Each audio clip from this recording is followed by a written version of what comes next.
What's up, Caleb? Let's get it going. One moment. All right. All right. Y'all, we are live. We're live. Track Talk officially episode number 6, I believe. Thank y'all so much for hopping into the live stream today.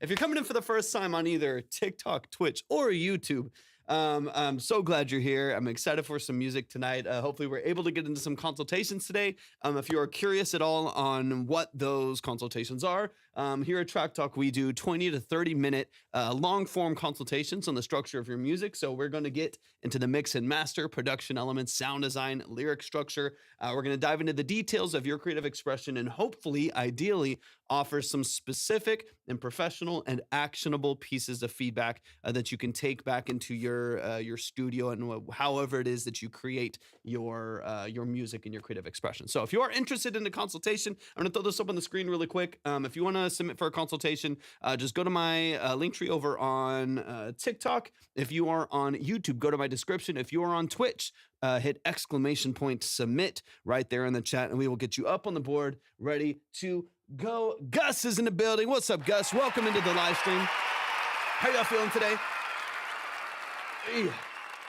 I feel like my back needs to pop so bad. I think Caleb's in the building. Gus, I hope you're doing amazing, y'all. Welcome in.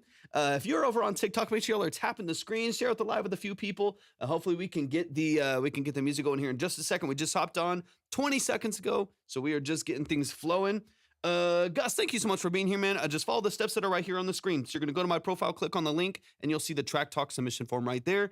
Just read through and follow those steps. I'll get you up on my list, and we'll do a full 20 to 30 minute breakdown of your music. We'll get into the details. We'll dive into the mix, production, sound design, lyric and song structure, so on and so on. Each of these breakdowns typically takes about 20 to 30 minutes. These are long form, multiple listens through your song structure, so we can really get into those details and offer as much value and as much actionable feedback as possible. So if that is interesting to y'all, all the details are right there on the screen. On Twitch, !submit in the chat. On YouTube, you just go to the description. You'll see the same link right there. Let me update a few things real quick, and let's get some music going here in a second. I feel like my knee. I said my back earlier. It's actually my knee. I don't know what I'm talking about. I'm too tired. I feel like my back needs to pop. I mean, my knee. What am I saying? My knee. Twin, appreciate you hopping in. Welcome in. Twin Rondo, appreciate you being here. How are y'all feeling today? Welcome in.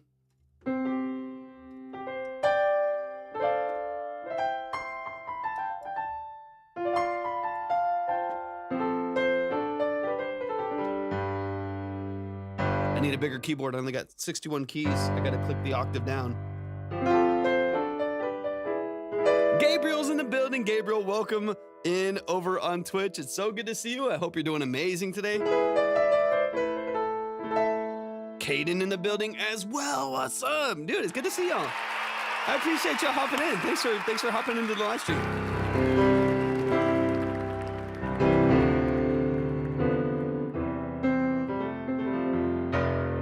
Are y'all together right now? Or are the odds just in my favor that y'all both happen to hop on at the exact same time over on Twitch? I do appreciate y'all being here so much. Hopefully y'all are doing fantastic. It's good to see y'all. It's good to be back on Twitch too. We've been back on YouTube and Twitch for the last 6 live streams.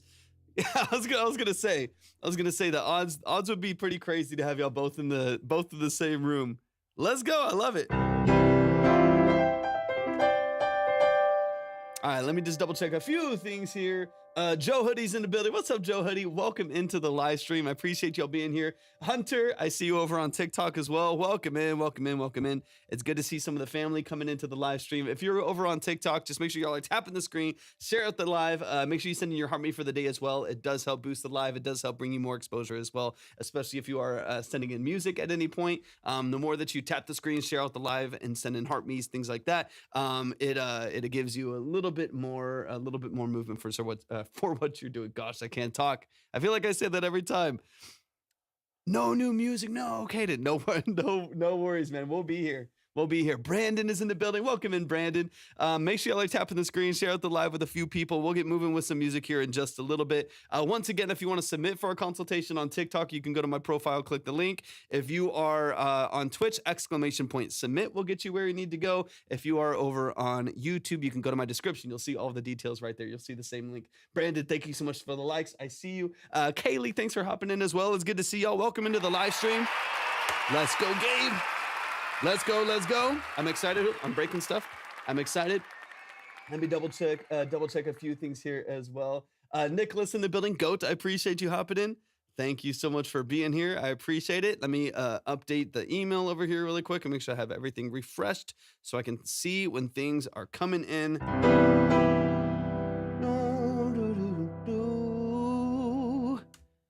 And let me update over here and get this out of the way.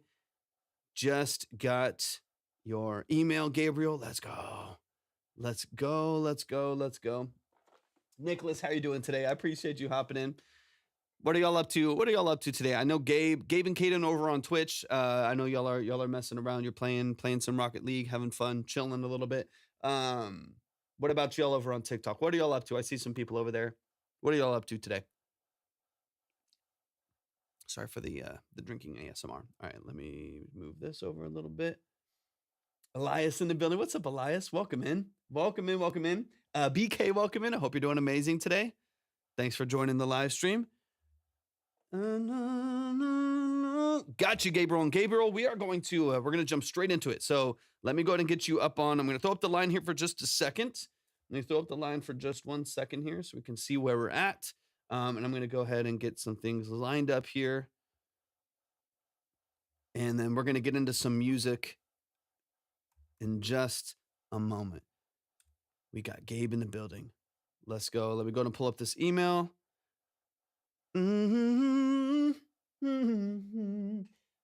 Just scrolled onto this. Tell me about it. I'm so glad you're here, BK. I appreciate you hopping in. So what we do here at Track Talk are 20 to 30 minute long consultations. We're specifically focusing on offering just tools and tips and structure to small artists and producers and engineers and musicians and songwriters, so on and so on. So we do 20, usually I would say probably 30 minutes plus, but 20 to 30 minute consultations on the structure of your mix and master, production elements, sound design, lyric and song structure. Thank you for the follow. I appreciate that so much.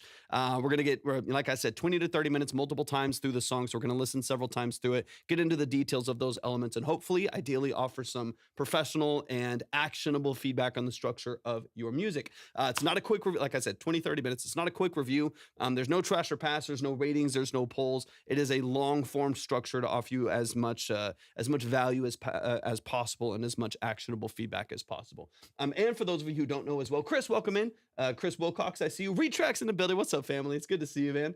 For those of you who don't know, my name is Torvik. I'm a full-time audio engineer, producer, and session musician. That is what I do for a living. It's what I've done for 13 plus years. I'm also a classically trained musician. So the goal of this live stream really is just to offer, things from that perspective, offer some insights from that perspective, so we can, hold on, we're freezing. We're freezing. Are we back? There we go. Sorry, I said, Steven, thank you for the follow. I appreciate that so much. Sorry, I saw it freezing over on TikTok. Hopefully we're back. Retrack, thank you for the heartbeat. It might have been Retrack that did it. I'm going to go ahead and pull this up over here on this other profile so I can make sure I keep everything running on TikTok smooth, because sometimes it's a little bit glitchy. Howdy, Retrack. It's good to see you, man. I hope you're doing amazing. All right, let me get this pulled up really quick, and then we'll get straight into Gabriel's song. But yeah, that's the loose format of the live stream here. Like I said, people send in music, all different genres, all levels of preparedness. We'll dive deep. Rise of Power, welcome in. It's good to see you over on Twitch. Thank you so much for hopping in. The DJ, welcome in over on TikTok as well. I see some people joining from all the different platforms. I'm so glad y'all are here. Thank you so much for being here. I appreciate just your presence in the live stream tonight. Retrack, thank you for that, Harmony. I appreciate that a lot as well. But yeah, 20 to 30 minute consultations so we can get into those details of the structure of your music, mix, production, sound design, and lyric structure, and offer a professional second set of ears on what you're doing creatively. I'm not here to roast you. I'm not here to trash you. Like I said, there's no ratings, no polls, no trash or pass, nothing like that. I'm also not here to just like hype people up to hype people up. I like the analytical side of music. I like the nuanced side of creativity. So when it comes to breaking down the mix and the production, stylistic choices that you're making, it's never from like this place of ego where I want to like tear you down to prove something. I just want to see if there's any actionable tools we can offer you to get you what you need to just kind of stair step to the next level of quality in what you do. And if you're doing things beautifully, if you're doing things, really, really well, then I also want to draw attention to those things so that everybody in the chat can learn from what you're doing structurally and can learn from what you're doing strategically and hopefully offer you some tools. Sorry, how much? How do we submit and what does it cost? Thank you so much, BK. I don't mind the questions one bit. Chris, thanks for hopping in as well. So if you want to submit, you can follow these steps right here on the screen. TikTok is really tricky with the words that they allow you to say on here. So I try not to say too much, but just follow the steps right here. The line starts at 15, and it's not like a free line and a 5 skip or something like that. Like I said, it's a paid service. It's a long form consultation, so you get the full attention, and we can really focus on you for that 20 to 30 minutes going through your song. Starts at 15. People come in at different tiers, different levels, in order to go a little bit faster. But there's no pressure. That's completely up to you. Jay Steele is in the building, but yeah, let me throw up the line really quick. So I don't think I've got TK. Keith, welcome into the building. But if you're on TikTok and you would like to submit, go to my profile, click on the link, and you'll see Track Talk submission. If you're on Twitch and you would like to submit your music, go to just type !submit right there in the chat. If you're on YouTube, just go to my description and you'll see the same link right there. I apologize if I'm like sniffing a bunch too, because my allergies are beating me up like crazy. It's just Texas. It is what it is. It's kind of brutal here. It's kind of brutal. So I apologize if I'm sniffing the whole time here. Okay, let me double check a few things here. I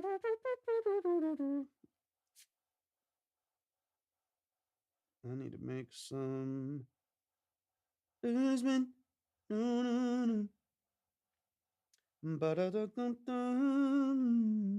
Okay, let me double check something real quick. But if you're on TikTok, make sure y'all are tapping the screen, share out the live with a few people. Don't forget to send in your heart me for the day. It does help boost the live and, of course, give you a little bit more exposure for what you're doing if that's something you value, even though it's not really the cornerstone of the type of live stream that you run here. But let's get it. We got Gabriel in the building. So, Gabriel, let me get your track downloaded, and then Gabriel, give me some details, give me some context. There's a little bit here, so I'll read through that, but let me get this downloaded really quick. I see the track is called Hesitation. Let's dive in. So the track we're about to kickstart the consultations here, y'all. So the track we're about to get into is from an artist named Gabriel. Gabriel, as far as I'm aware, as I've listened to his music before, and he's sent in many different times for consultations, is producing, writing, and performing his music. I'm going to read through the email here too. I'm pretty sure he's working with another engineer that's balancing it. But the production that you're going to hear, the vocals, the writing that you're going to hear is all Gabriel. Okay, Gabriel's on Twitch. Said, yeah. I'm also not convinced on the name, so please offer any ideas. Cool. All right, that's a fun little secondary thing we can get into right there as well. Talawan, welcome in. I appreciate you hopping in over on TikTok. Thanks for being here. Let's get into it. It's time for some music. This song so far, we might change this, but it's called Hesitation by Gabriel. And let's dive in. So they said in the email, of course, man. Of course. Super rough mix. I'm having an engineer working on it right now. Should get a mix back soon. Beautiful. A quick reminder as well that all of these live streams in their entirety are saved to YouTube and Twitch. Now, Twitch, it just saves it there as a VOD for about 2 weeks. H, welcome in. If you're on YouTube, or if you go to YouTube, you can find it at my link tree or any of the links that are on the different platforms. They're saved indefinitely. In fact, I'm also working on, for certain live streams, not all of them, but for certain live streams, I'm cutting them down to just like a couple consultations. So instead of it being like a 5-hour video, I have one that's going to go live tomorrow morning, 11 a.m. Central. I'm going to have a YouTube video that has 2 of the consultations that we did from a live stream about a week ago. So we'll start all of the VODs. So if you need to re-reference, what we talked about and get into the details once again, you can find all of that by going to the YouTube channel or to Twitch. But YouTube might be the easiest place for those VODs to survive. IASB's in the building. Thank you so much for the fest. I appreciate that so much. Thank you for the holiday tater. Holiday tater's crazy. Thank you so much for hopping in. I appreciate your generosity. I appreciate that a lot. Thanks for being here.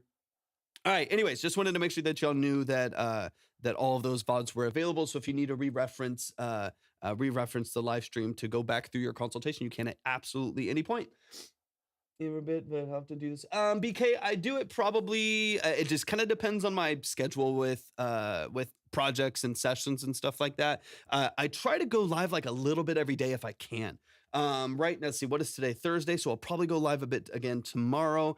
I would say typically it's early afternoon Central Time, early afternoon Central Time. It has been all, I mean, it's not early afternoon Central Time right now, and here I am live. It's been kind of all over the place. I mean, with the holidays, with just the workload that I have, the different things that I'm taking on right now. So it's been a little bit everywhere.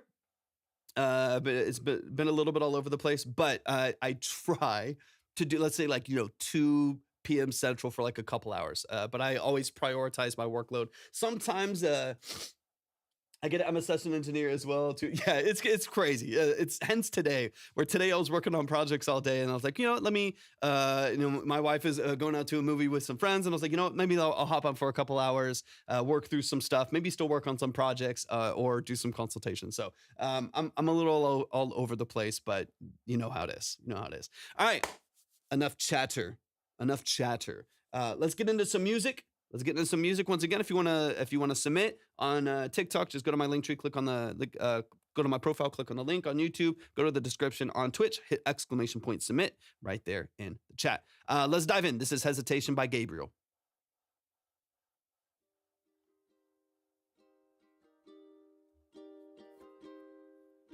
And this is all produced and written by Gabriel.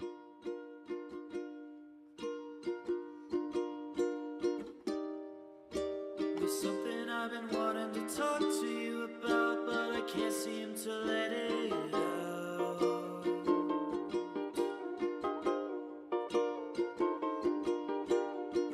It's on the tip of my tongue, but won't make it around. I want to tell you what I think, but I'm restricted by now. It's overwhelming me now, and I can't lie to myself. You cross my mind like no one else. My feelings deceive me, but can I ignore how I felt? I know there's time away from me to decide. I can't make up. Welcome in, Teddy. This treacherous feeling is screaming, this isn't our time. So I wait until the moment's right. Maybe by then it all subsides. 10 ads. Okay, I'll pause it. 10 ads is crazy. 10 ads is crazy. Hopefully, yeah, Twitch is weird, and I don't have I since I've switched everything for the stream, I don't have control over them anymore, so I've got to regain control somehow. Give me a second. I'll wait. We're gonna wait a second. We're gonna wait just a second, y'all, for Gabriel to come back from the ads.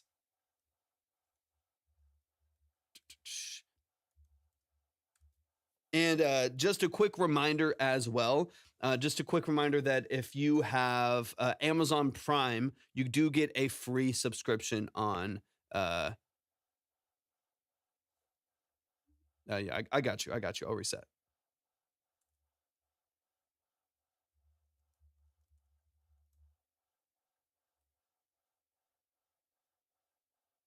Yeah, let's go. Okay, Kaden, you have what's up, Derek Bennett? Good to see you, man. Yeah, hop on over to YouTube. Hop on over to YouTube, because you don't have to worry about any of that there. And everyone has a YouTube account. Let me know if and when you're over there. I hope you're doing amazing, man. I'm on late. It's been a busy day. Branch Anthony, welcome back. It's good to see you. I remember that name from yesterday. Yeah, try YouTube, Kaden. Or not Kaden or Gabriel. And I'll restart it. I'll restart it because I know y'all were catching up. You're back. Okay, let's run it. I want to make sure that you're here from it. No, it's not your fault. It is technically welcome in, Branch. Welcome in. I appreciate you being back here. And John, I hope you're doing amazing as well, man. I appreciate you hopping in. A3, welcome in. I see you over on TikTok as well. Thanks for hopping in. Let's run this back from the top. I want to make sure that Gabriel's here for their whole track. For what plugin Black Friday sale did you take the plunge on? None, John. I bought 0 things. I am protesting buying things right now. No purchasing. I'm not doing it. None. I need nothing. In fact, I want to cancel all of my plugins. I hate plugins. I like some plugins, but I'm tired. Thank you for the follow. No, none. I'm not getting anything. I'm not doing any shopping. I'm locked down. I am absolutely locked down. Oh, Teletone is great. I wish I don't have any I see their stuff all the time. I follow them. Yeah, their stuff is amazing. It's fantastic. But yeah, I'm on hiatus. I'm purchasing nothing. Absolutely nothing these days. Aaron, welcome in. Absolutely nothing. I'm trying to, if anything, coming through some of like the Christmas sales and stuff like that. If anything, I will just purchase batches of plugins in order to cancel subscriptions. Just because I spend a lot every month just on subscriptions to different plugins, so I don't have to purchase them all. It gives me access to a lot, but I hate it. Like I've spent thousands and thousands and thousands of dollars on plugins over the years. I mean, too much, so much. I've spent thousands of dollars on plugins over the years that I wish earlier on I would have just put into good gear that held its value, that I could barter with and trade and flip as I needed to and stuff like that. Instead, I am just dealing with compatibility issues with UAD, and it's like, it's frustrating. So I would much rather just have.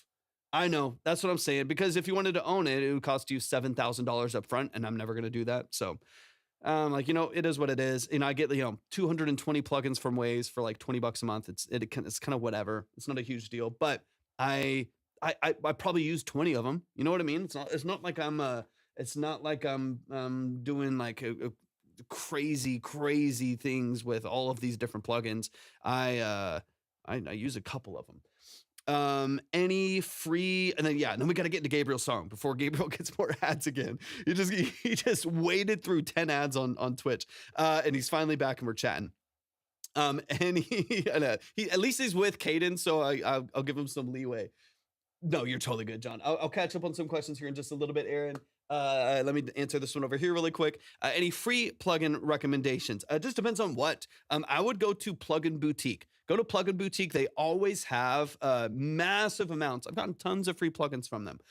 Massive amounts of free plugins or really, really cheap packages where for like $30 they'll give you like 120 plugins that are all from some small company that are emulating some of the other plugins. So Plugin Boutique is great. I recommend them all the time. I've gotten hundreds of free plugins, just from them. But yeah, I think that'd be a good place to start. Good place, especially now between like now and Christmas and New Year's and stuff like that. There's going to be a bunch of like batch sales and stuff that I would look into.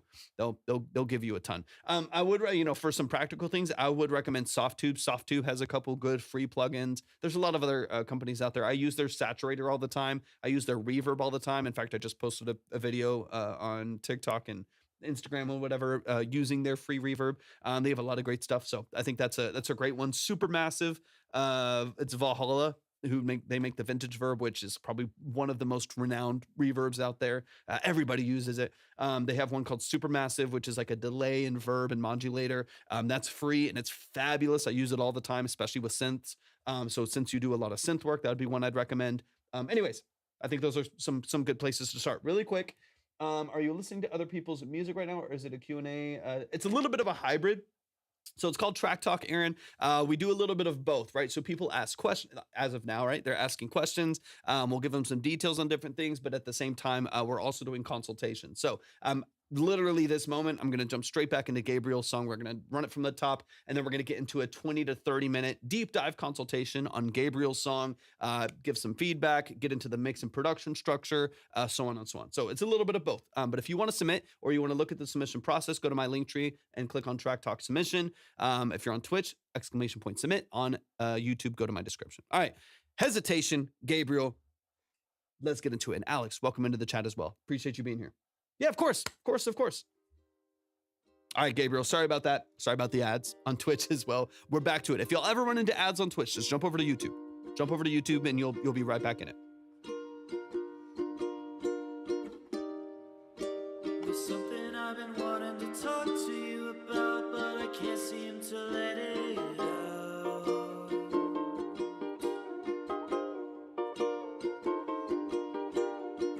It's on the tip of my tongue. And you're actually playing ukulele, right? I want to tell you what I think, but I'm restricted by doubt. It's overwhelming me now, and I can't lie to myself. You cross my mind like no one else. My feelings deceive me, but can I ignore how I felt? I know that time will wait for me to decide. Love it. I can't make up my mind. This treacherous feeling is screaming, this isn't our time. So I wait until the moment's right. Maybe by then it all subsides. Love your harmonies here. Those are great. Maybe then I won't be so blind, and I'll win this war in my mind. There's something I've been wanting to talk to you about, but it doesn't make sense now. And I can't risk a moment of hopelessly letting you down. It's on the tip of my tongue, but won't make it out. I wanna show you what I'm feeling, but I'm breaking down. I'll pick up the pieces when you're leaving, but I can't lie to myself. You cross my mind like no one else. Great melodies there too. Feelings deceive me, but can No, welcome I in. ignore how I felt? I know that time will wait for me to decide. I can't make up my mind. This treacherous feeling is screaming. I don't wanna know if I last this day. Renee, welcome in.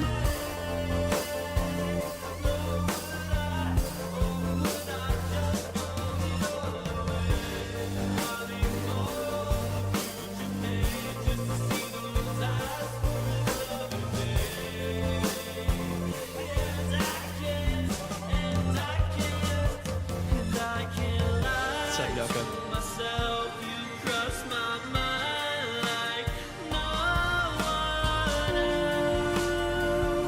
else. We'd love to hear a harmony, like a third note harmony over that. But can I ignore how I felt? I know that time will wait for me to decide. I can't make up my mind. Like a double track, third note harmony right there. What's up, Dad? Welcome in, welcome in.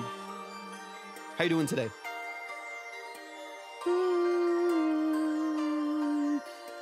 Really nice sound design.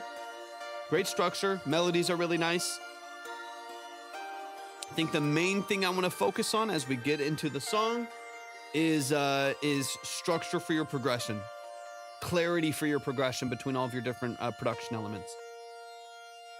What's up, Yucca? Welcome in, man. It's so good to see you. I hope you're doing well. Y'all, show some love to the family. That is Gabriel right here in the chat. Let's run it from the top and let's get into the details. We got Devin here. We got Yucca in here. Hope y'all are doing absolutely amazing. Let's get back into this track. Quick reminder, if you would like to submit for a 30-minute consultation, 20 to 30-minute consultation, then go to my link tree if you're over on TikTok, the description on YouTube, or !submit over on Twitch, and you'll see all the details that you need. 4720, thank you so much for the heart me. I appreciate that so much. I hope you're doing amazing. Welcome into the live stream. All right, let's run it back from the top, y'all. Let's run it back from the top, and let's get into the details. This is currently called Hesitation, but they asked if we could look at some names as well, so we can dive into that really briefly as well. That's not too complex. But let's run it from the top. I'm excited. Shout out to Gabriel. He did produce this entire thing as well. Really, really talented producer. Thank you so much, Deb. That means more than you know. Thank you so much for that. There's something I've been wanting to talk to you about, but I can't seem to let it out. And I think this is yeah, B flat major, right? Is that the key? Yeah, cool. Okay, let's get into some of the progression stuff here. So D sharp. It's on the tip of my tongue, but won't make it around. I want to tell you what I think, but I'm restricted by now. It's overwhelming me now. Okay, cool. And I can't lie. Okay, so right here it is a ukulele. They're actually playing it. This is what I really like about Gabriel's music too. Is they're doing this all themselves. This is all their production, their performance, their vocal, everything. And Keegan, welcome in. It's good to see you. And they do a great job. It's always very creative, very interesting structure. It feels fresh. It feels very engaging to listen to. Okay, so biggest thing, we talk about this, a decent amount, but I do want to talk through progression here and just make sure. FH, welcome in as well. Just make sure that all of the instrumentation is moving in the same direction, at least from your like root notes, right? Like your kind of your bass line, your progression, and then you can float away over the top of it, and your melodics can move, and you can have tension in your chords, right? Like we can have these chords. It's not just D sharp major. You could have some, some sixth and seventh, some expanded chords and stuff like that. But I do want to make sure that at least the progression is really consistent. Otherwise, it does get kind of muddy, and it does get kind of hard to distinguish kind of where the song is leading and what the foundation of it is. So I would focus on bassline and progression and get them very, very consistent. So I want to back it up a little bit here because I think some elements are staying on the original progression, and then the bassline comes in on something different. So let me listen for that. But won't make it around. I want to tell you what I think, but I'm restricted by now. It's overwhelming me now. And I can't lie to myself. You cross my mind. So right there, I'm listening for the ukulele progression in the background, and then there's a fresh synth bass that comes in that has a different melody or a different progression moving underneath it. And I can't lie.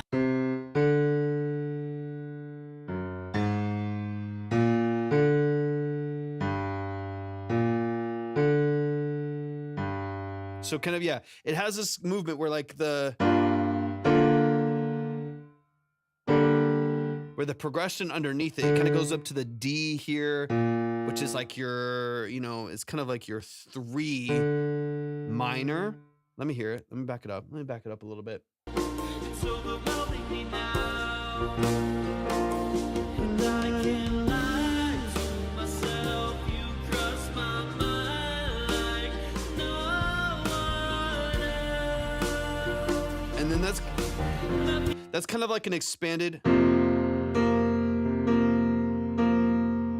that you can resolve, right? So there's some tension in there that I don't mind, right? So my goal is that obviously this is not even the way that you make music. It's not the way that I make music either. I don't want it to be like rigid and robotic, and all of these things need to be like perfectly lined up and all in the exact notes and stuff like that. I still want it to have some tension. Like I like that you're doing some, like I like those expanded chords, right? And like those fourths and stuff like that. But I want that bass line to at least follow it. So I'm kind of curious if we move it a little bit differently than closer to where the ukulele is. So let me listen for that. My mind like no one. What I think, but I'm restricted by now. It's overwhelming me now. That's over the 1. And I can't lie to myself. You cross my mind. And I can't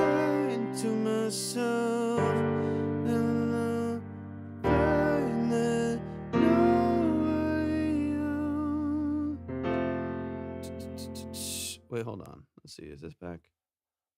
Yeah, we're back here.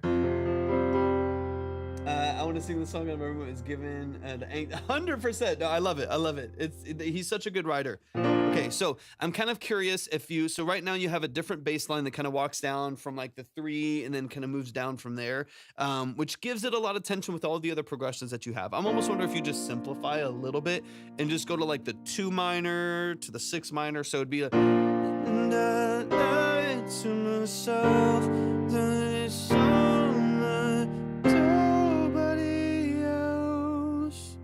And then you're back to this progression, kind of back there, but then just kind of walking up. So, and I lied to myself that I don't know nobody else.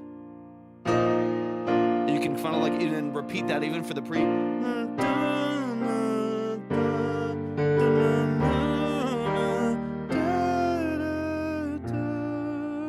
That gives it like you don't have to do that progression. Obviously, it's your track. Do it how it seems fit. But that to me like follows kind of the movement of the ukulele over the 1 a little bit better, and it gives you. And what you would do basically if you would just kind of follow that with the bass. So you just.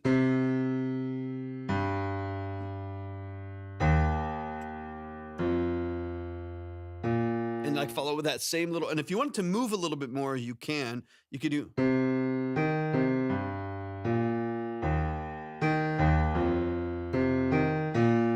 And you could still have some movement, but play around it based off of that progression. So it feels like it connects a little bit more to the other instrumentation. I just think starting on the D, while there's an E flat still playing, that tension when that bass initially comes in just doesn't settle really well. Thank you for the follow, Ortiz. I appreciate the follow over on TikTok. Thank you so much for that. That means a lot. All right, let me back it up just a little bit here. So right in here.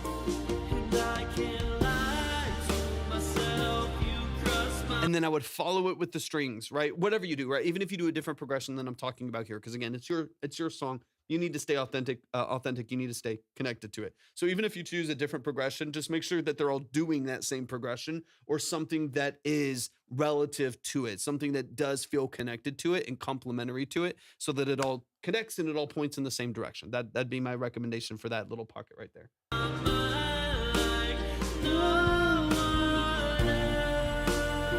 Here, like this, I love. That's a great chord.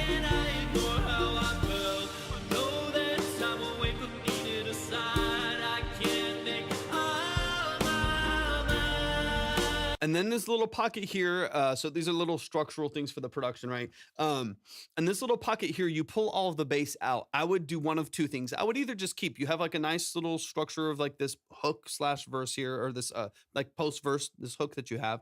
I would either keep the bass in and just keep it alive. The drums are in, the vocals are doing their thing. Keep the bass in there and keep everything a little bit more prominent, a little bit of a higher dynamic here, or go the opposite direction. If you're going to pull out the bass, change structure from some of the other instrumentation as well a little bit right there, so it's like more obvious, because it's almost like just something's missing a little bit without really any of the energy changing about the song. So like one would be like taking it back from and I don't know myself. You're going through that melody again, and instead of bringing it back to just drums, but you're still like open on the ride, bring it down to toms or something. And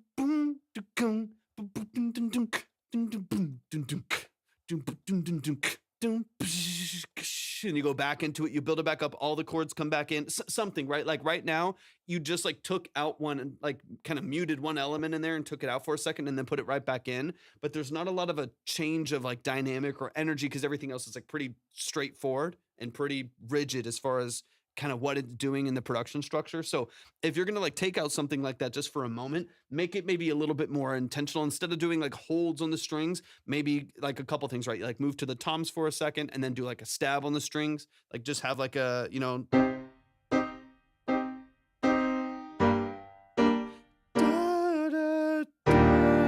then everything comes back in, right? Where you where you give it a little bit more, but make that little pocket when you're going to do little pushes and pulls and ups and downs dynamically. Give it a little bit more intention, a little bit more energy. So it feels like it matters that you did that. And it's not like the drums were just forgotten for a second and then they came back in. Just a little bit more intentional, because I like the idea. I just want it to be like executed with like a little bit more intention and a little bit more clarity, so that you feel the change in energy as that happens in the song. That's what I would recommend. All right, let me go a little bit farther. But man, shout out to Gabriel. You're an amazing producer. I appreciate you sending this in. I like digging really deep with your music too, because you're so talented that you can pick up all of these things that we're talking about and mold it into something that feels really dynamic. And so I tend to dig, I feel like a little bit deeper sometimes, even with some of your music, because I love the way that you express yourself. Your music, I think, is you work similar to how I can sometimes, where you throw a lot of ideas out, and it can be kind of challenging sometimes to know how to rein them back in and mold them into a more palatable, structure that people can relate to a little bit easier to, because you have so many creative ideas. You want all of your melodies to be there. You want all of your drum ideas to be there, all of the dynamics to be there. And sometimes that, sometimes it works, you never know. You can have a Bohemian Rhapsody moment and all of it works. But I would recommend oftentimes to like put all those details out there, and then find some creative and still very authentic ways for you to like mold it and hone it in. I'm so glad, Gabriel. I appreciate that a lot. Hello, Torvik. My name is Raphael, and it's a pleasure to listen to. Thank you so much for hopping in, Raphael. I appreciate you being here. I left a track for you in your email, and I await your comment on my song. Greetings from Venezuela. Welcome in, Raphael. I appreciate you so much. Double check really quick that you did submit a full submission. I just want to make sure that I do actually get you up on the board.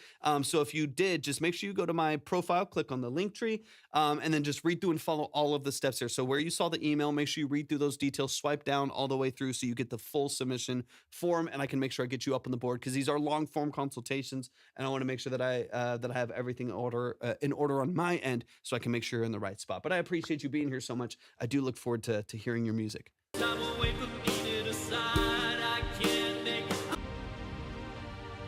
So I wait until the moment. Love all of this. This needs to be balanced. It needs to be mixed. I know it's literally in that process right now, so I'm not going to do too much on the mix side, because it's literally getting mixed as we speak. You're waiting on your first mix back. Love the harmonies here. Love the synthesis. It's got a lot of weight. There's some nice low end elements kind of rumbling in the background right there too. So sound design wise, I think you're doing an amazing job. It's really, really nice. Maybe by then it all subsides. Maybe then I won't be so blind. And I'll win this war in my mind. There's something I've been wanting to talk to you about, but it doesn't make sense now. And I can't. Same thing there. I would just tighten up that progression a little bit. So I don't mind having, having all these different kind of walk downs and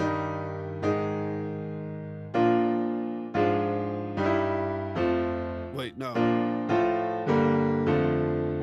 Like you have all these like movements walking down with your bass line and stuff like that. I would just dig in a little bit to make sure that everything follows that you don't have things that you just like happen to have in there. Sometimes those accidents work really well. So I'm not saying to be overcritical of your own stuff, but I would also just make sure that like you added in that bass line, make sure that the other elements follow it, that they pay attention to it.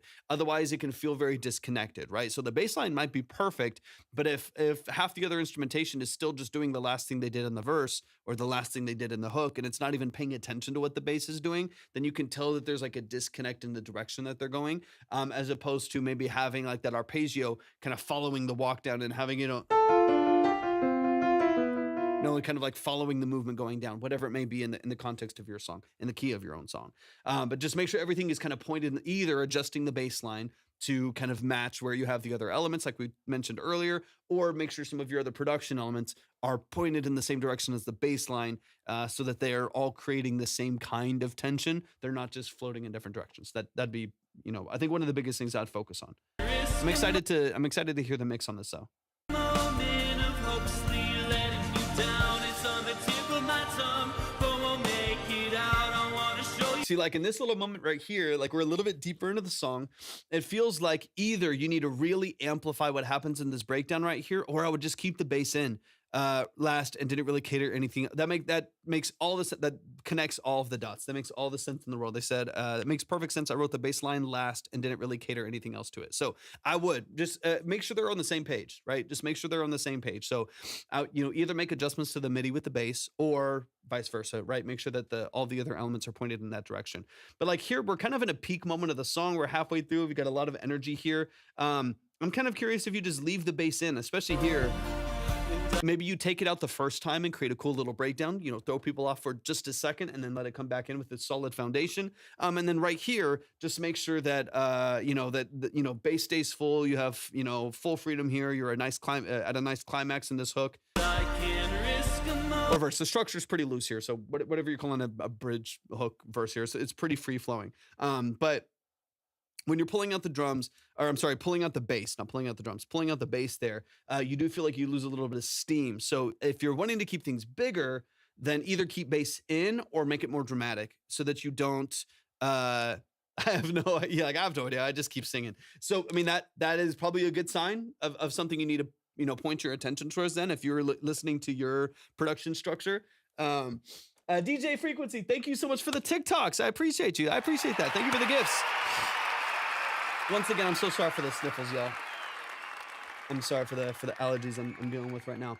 But yeah, so like if you're kind of listening to the song, you're like, I actually don't know what's a bridge. I don't know what a verse or a hook is in this structure. That's something I would pay attention to it and make sure that you're a bit more familiar and intentional with the way you're structuring it. Because if you don't know, the consumer definitely won't know. And we'll just kind of float our way through the song, but it will make it really challenging to remember it because you don't have like those moments to look forward to, right? You don't have like that pocket and that structure to really look for those moments.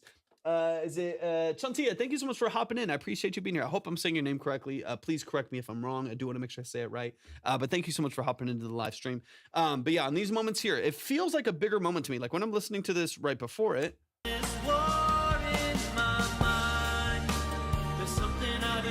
Like there's a pretty good energy dynamically to the song right now that feels a bit higher than some of the other moments. So I would treat this as structurally as a verse. The maybe over exaggerated, the I can't lie to myself is the chorus. Okay, I got you.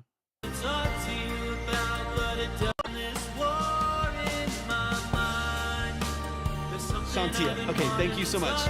I always want to make sure that I'm showing proper respect to y'all's names. Shantia, thank you so much for being here. I appreciate it.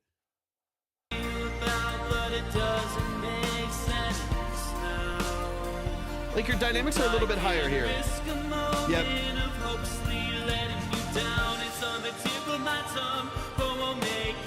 I mean, your voice isn't it? It's at a higher register already. So there's just more projection. There's more energy behind your performance. So I would make sure that you're kind of treating the song accordingly. So when you have, your open right on the drums, you have a bass line underneath it, you have a more projected vocal and a higher register. Obviously your energy and your dynamics are quite a bit higher on this portion of the song. So make sure that you treat all of your production layers accordingly, right? Like make sure that you maintain bass structure. Of course, some of this is going to happen in the mix, but in your production as well, make sure you're maintaining that bass line, make sure that the energy still feels full. And then when you do want to dive dynamically, you can make it feel a lot more intimate and a lot more vulnerable because it's more of a dramatic contrast between the two sides. But right now it's like it's high, but then we pull bass out, so it feels kind of half high, right? Where it's like, it's not quite giving me energy, but it's also not low enough to feel like it's a verse where you'd maybe drop an octave in your vocal, go to a closed hat instead of a ride. But none of these are rules. There's not really a lot of rules to music, but at the same time, I do want to make sure that structurally it makes sense to the consumer, right? To where we kind of know where we are in the song and we're not getting lost by all of these twists and turns structurally of knowing like, well, it's big, so I kind of feel like it's a hook, but then you realize you're repeating the first part again. You're like, well, that would be a hook, but it's actually the verse, but it's a high verse. But in the high verse, you pulled the bass out. You know what I mean? Like you'll start to get confused as a consumer, and that's just going to lead you to probably not revisit the song as often when it's released to DSP. So those are a couple things that I would just focus on because, man, you're a talented writer. I really like your voice. I love your layers. I love your style. You're great at sound design selection. You do so many things really, really, really well. I want to focus on progression and structure and clarity in those elements, right? Like, I create calculated chaos. They're over on Twitch. For anyone who's confused, we're on 3 different platforms right now. So I know I'm reading chats like they are like, wait, what's going on? Sean Delaney, happy holidays. Welcome into the chat. It's good to see you, brother. I hope you're doing amazing. Lovely warm welcome. Thanks for of course, of course, of course. I do not take it for granted. Anybody that decides to stop through the live stream or anything close to it, I appreciate it so much. I'm a singer, songwriter, musician from Australia. Great to catch your live stream. I'm so glad you're here. So welcome to the family. Welcome to Track Talk. I appreciate you hopping in for a bit here. All right, let me get a little bit deeper into the song structure here. So Gabriel's talking about right now. We're in some consultations here. Gabriel's talking through. I said I create calculated chaos, and that's how some of the best musicians, I can't talk musicians and songwriters end up creating. And I think it was man, who was it? Why can't I think of the artist? There was an artist. It's gonna drive me nuts. I can't think of the artist right now. It's gonna drive me nuts because I literally was like watching a video with them earlier today. The name is escaping me, but they were talking about like creating freely and editing surgically. It's you know what I mean. So it's like you create and you write and you produce freely, and then you edit surgically and strictly. You know what I mean? So get all of the amazing, beautiful ideas out. Let your mind, roam free and create the most authentic, beautiful, amazing, artistic expression you can, and then mold it to something that makes sense, right? I think if you flip that and you start from like very like surgical, robotic, sterile music, then you don't go anywhere, right? Then everything just feels kind of lifeless and void of any meaning. But I think if you start really, really free and you're like, okay, now I have all this stuff out here, all of this like freedom that I've all of this, self-expression that I've let out here, and then I mold it strategically and surgically to be something that is palatable, right? But it's still at the core my creative idea. Then you're in a really, really good spot. So now you just got to get into the molding phase, right? Your ideas are amazing. You're a beautiful producer. Your sound design is great.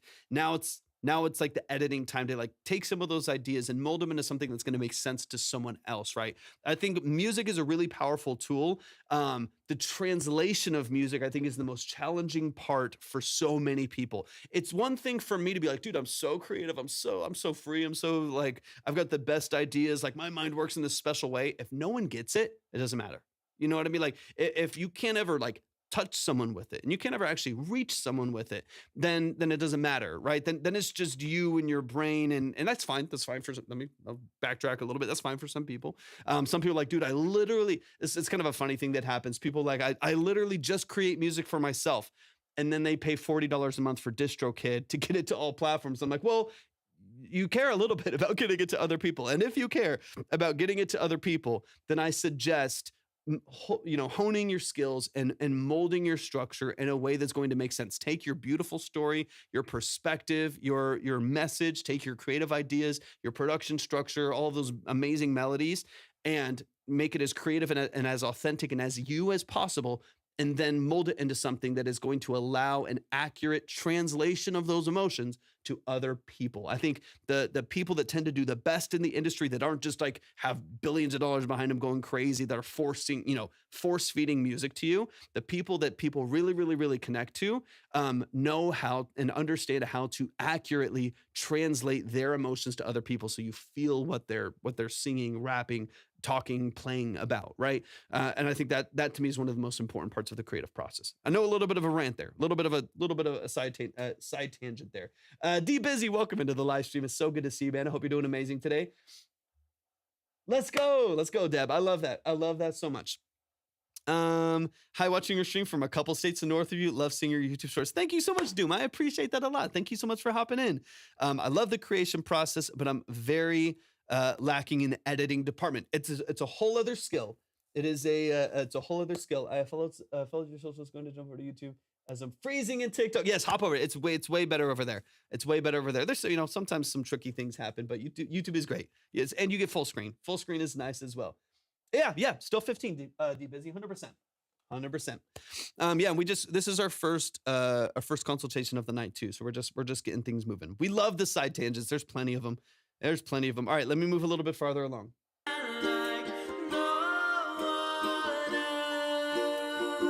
Welcome in. Welcome to the dark side over here. Welcome in. I appreciate you hopping in.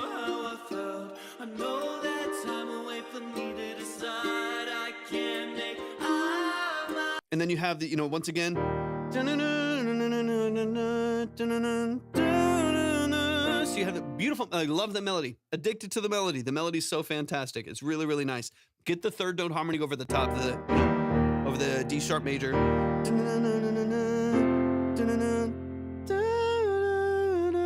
Like having like the third note, I would probably double track, push it out a little bit wider, get a nice little harmony over the top of that. It's such a beautiful melody. It's such a beautiful melody, but I would love, love, love, love to hear like a third note harmony over the top of that. My feelings in, but I can't lie. My feelings deceive me, but can I hear you screaming? I don't wanna know if my past is a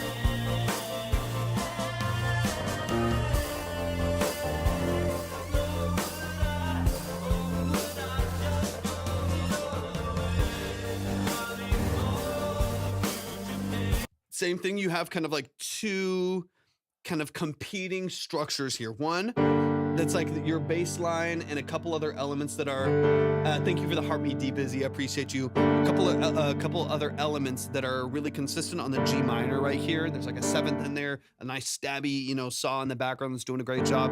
And then you have another one that you can hear is kind of settled on the E flat major right underneath. And they're kind of competing for each other. So I would just decide a little bit more distinctly, Randy, welcome in, decide a little bit more distinctly what you want to carry. Do you want it to be the G minor?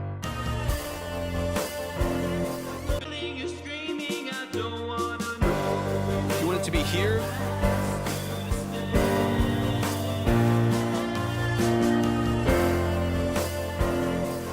Is that where you want it to be? Or do you want it to be the E flat?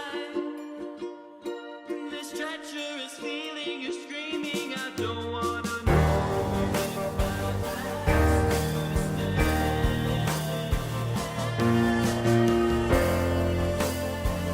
Like you kind of have to decide because you have two competing progressions there, right? So right now the bass is the bass that you have. Bill's in the building. What's up, Bill? Welcome in. The bass that you have is doing a G minor, but a couple of the other elements I do. Yeah, definitely the first one. So just make sure everything follows that. I think that, let me hear one more time. I know we're going back and forth a lot. This treacherous feeling you're screaming. I don't wanna know.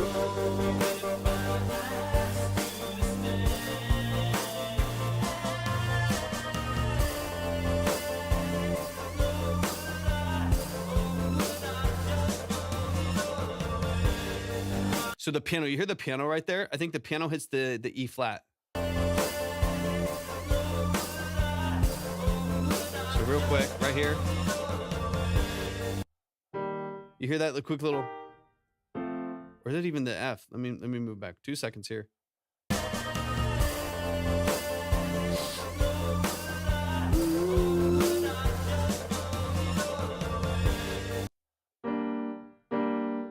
Yeah, so you have the E flat and the G minor right there that are kind of working against each other. Just get them all to the G minor then, so you get this really like hard hitting progression with a lot of energy behind it. But if there's too many things doing too many different things, then nothing will feel like tied together, and you'll lose some strength because it's like a fracture in your progression. We have a lot of different elements doing a lot of different things. There's some beauty in that in the sound design and the ambiance, right? Like it sounds big because of that, but you don't get like the cohesion of them doing all of these different things pointed in the same direction. So that's one thing I would really, really focus on, is just getting that. Oh yeah, TikTok is super glitchy. Sorry. I'm looking on my phone right now too. Yeah, if TikTok is giving you problems for any reason, I'm so glad you're over there. But if it's giving you problems for any reason, hop on over to Twitch or YouTube. YouTube is usually pretty clean. It's a little bit delayed, like it's going to be a little bit latent, but it will. It's usually a pretty clean stream. Y'all let me know on YouTube and Twitch if it's giving you any issues, of course. But it should be pretty clean. I just looked on my phone and saw that TikTok's being a little rowdy right now. But y'all, please show some love to the family. Show some love to Gabriel. You're so talented. I love your production structure. I love what you do creatively. It feels inspired. It feels fresh. It does genuinely feel creative and different. And I love that. I'm obsessed with that. I would much rather you any day of the week bias towards that than sterility. You know what I mean? Like I would much rather you bias towards this really free expression in your music than just like trying to like go to the next trendy thing and stick with it. Wubsy's in the building. What's up, Wubsy? It's good to see you, man. I feel like it's been forever. So good to see you, bro. Hope you're doing amazing. I hope you're doing amazing, bro. And so yeah, I love that you're so expansive. Focus on progression, focus on structure.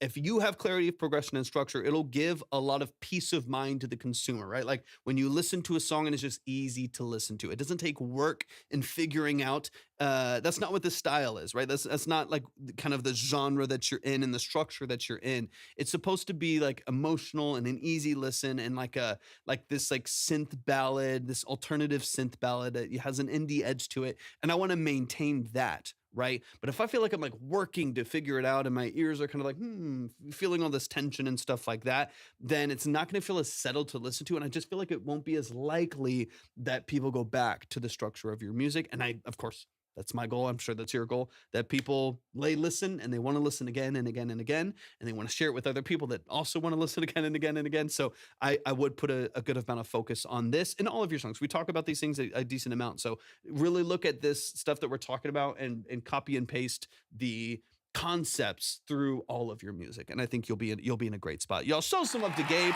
Caden, I'm so glad you're here too. Show some love to Gabe. You're amazing. We love you. Trying, brother. Definitely trying. Same, Wubsy. It's all we can do. Wavy vibes, welcome in. It's all we can do, man. We can try. We can keep moving. We can keep our head up, keep one foot in front of the other, and hopefully, continue to do what we're doing, man. All right, let me double check a few things here really quick. Just a quick reminder as well. If you would like to submit your music, if you're on TikTok, you're just going to follow this link and follow these steps right here on the screen. You'll see everything that you need there. If you are over on Twitch, just hit !submit right there in the chat. If you're on YouTube, go to my description and you'll see all of the details for submitting right there. Give me 1 second and let me double check this real quick over here. And then let me see.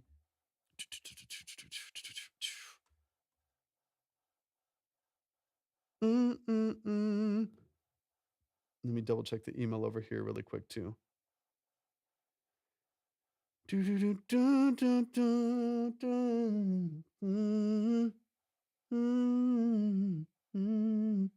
I haven't seen that yet. I mean, those melodies are so good. The melodies they're already kind of like stuck in my head. They're already stuck in my head, which is a great problem to have.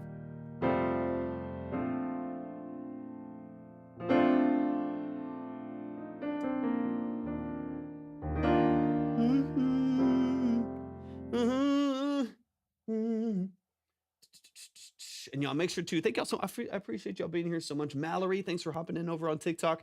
Make sure y'all are tapping the screen, share out the live with a few people, and then don't forget to send in your heart rate for the day as well. It does help boost the exposure of the live as well as you if you're getting your music played as well.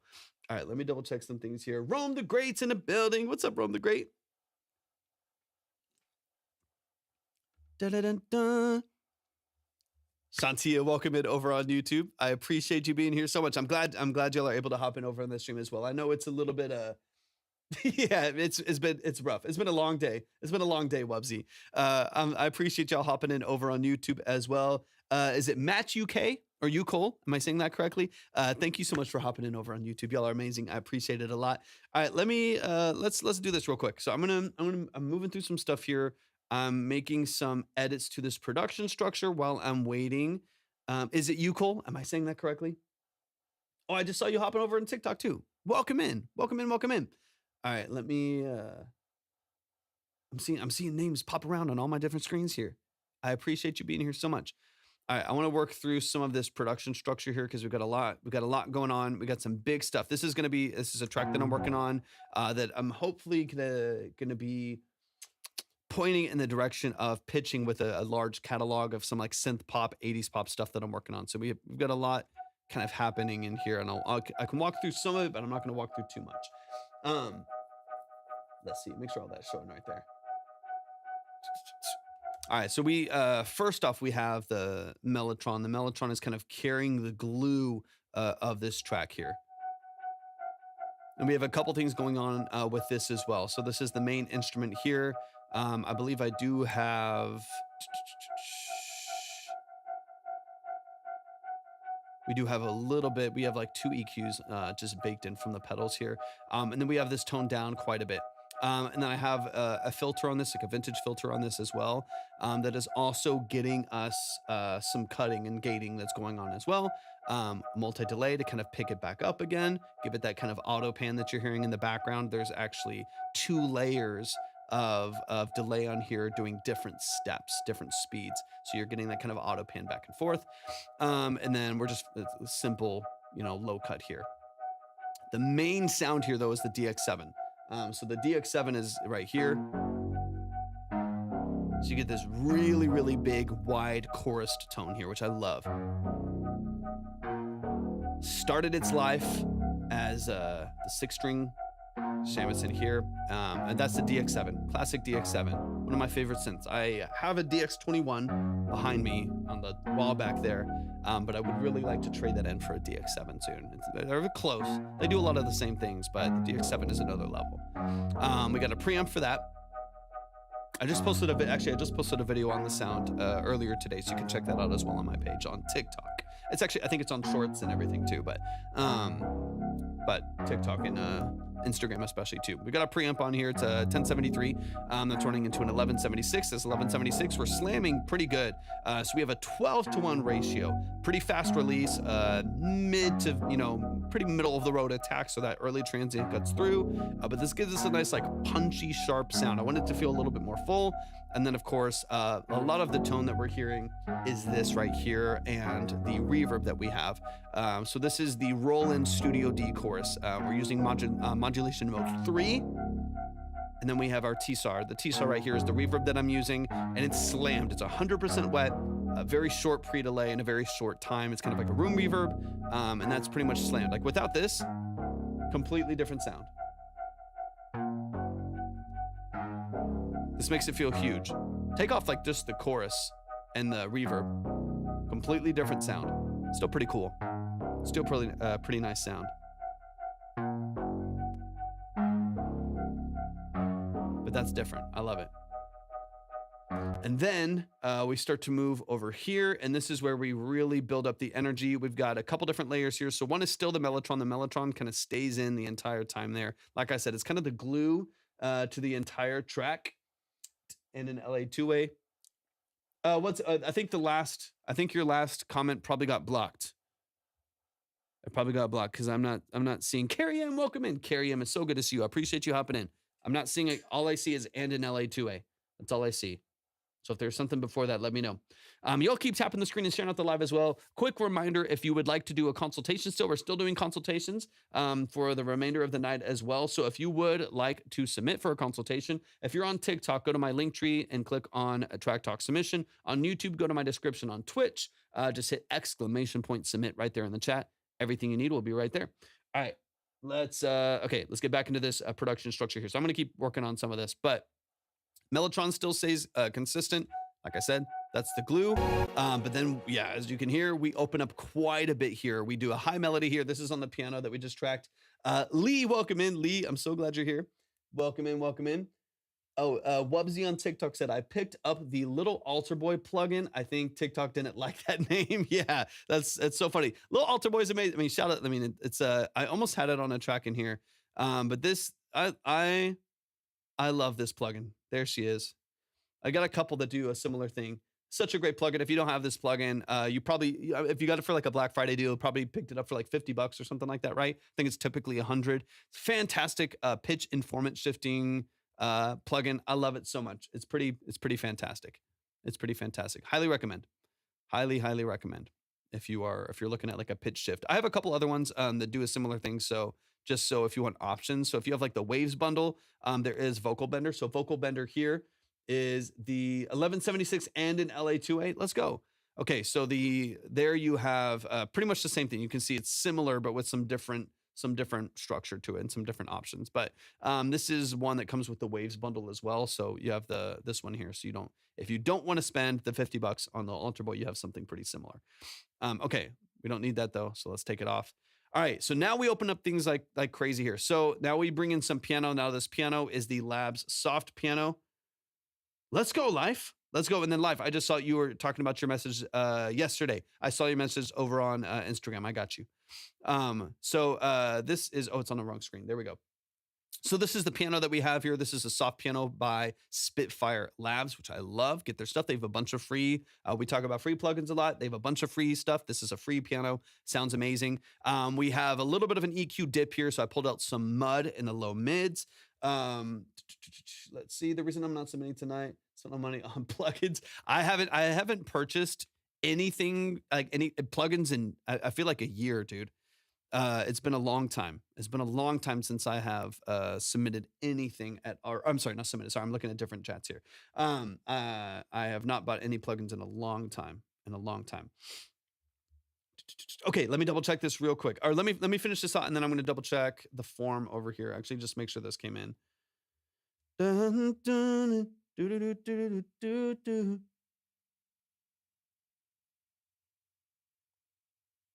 Got you. Okay, got you. Yeah, perfect. And is it? Let me see. Hold on.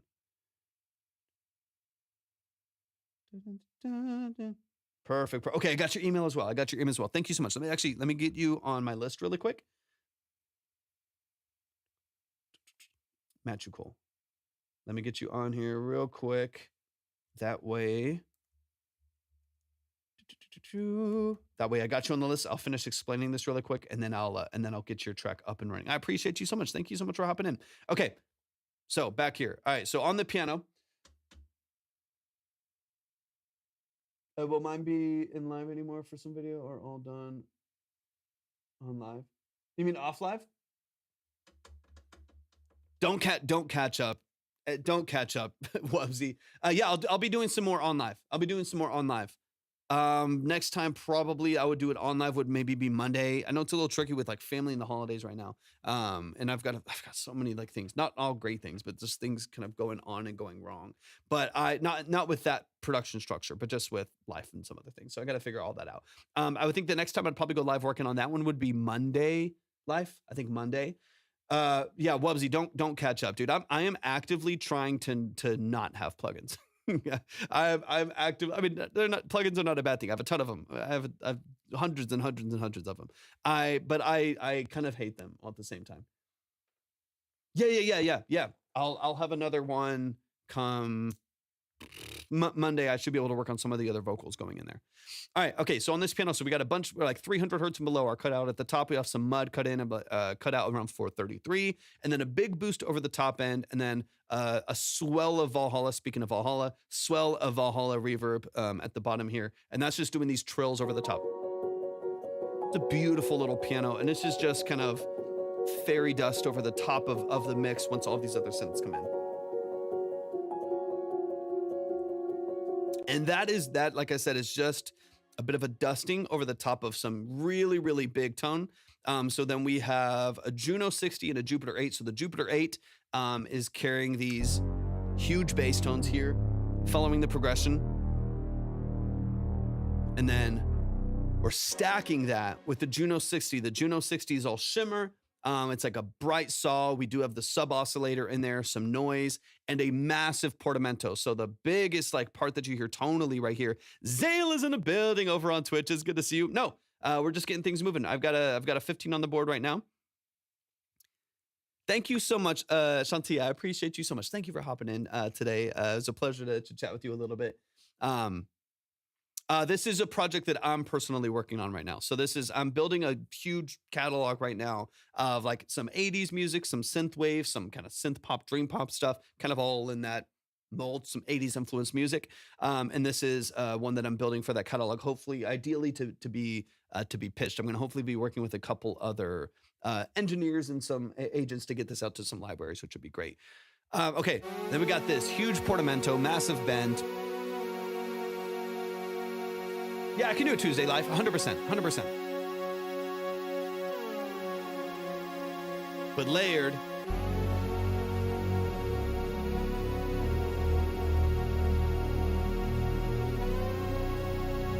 You just get this huge tone. And then all together, if you add back in the mellotron and the piano, still pretty simple. Oh, wait, I forgot. Oh, yeah, and then we got an Oberheim We got an Oberheim up here. I was like, wait, what else is going on here besides the cymbal coming in? Then we got a lead melody. I almost forgot. I was like, wait, where am I at on the screen? Because I'm seeing a little bit more than y'all are. Then we get the Oberheim. This is a OBXA, or the, their, Arturia's plugin version of the OBXA. So the OBXA is carrying this lead melody. Super overdriven, super overdriven. But that's giving us all of this texture here.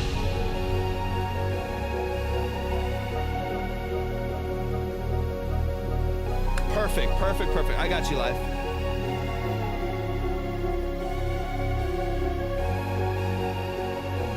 And that's all the fun. And then we kind of start to get into more of the breakdown of the track here, which bring in the bass, guitar, drums, Juno underneath.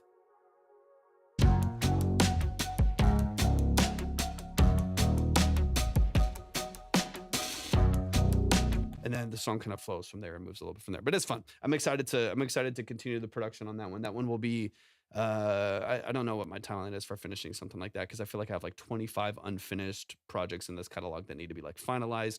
I need to figure out vocals for a couple of them. Some of them will just be instrumental for placement, and then some will have vocals, hopefully for placement as well. But hopefully we can get the vocals tracked like the next couple weeks if my allergies will hold up. That's kind of the deciding factor. All right, we got some music, y'all. We got some music. So give me 1 second. Let me make sure I get the line and everything updated. I got to make sure I get everything in order.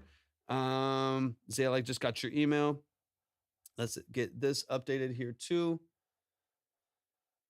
Dun, dun, dun, dun, dun. Perfect. Got you, Zayle. Got you. All right, let me throw up the line real quick. So we got Matchu up here. And let me get Zayle up on the board. Dun, dun, dun. All right, let's get into the music, y'all. It's time for some more music. I'm gonna keep the lineup just for a second so everybody can see where it's at. And let's get into it. So we've got. Let's open this up on Spotify. Give me a sec. Let me let it pull up right here. We got Dracula in the building. Let's run it. Okay, Matchu.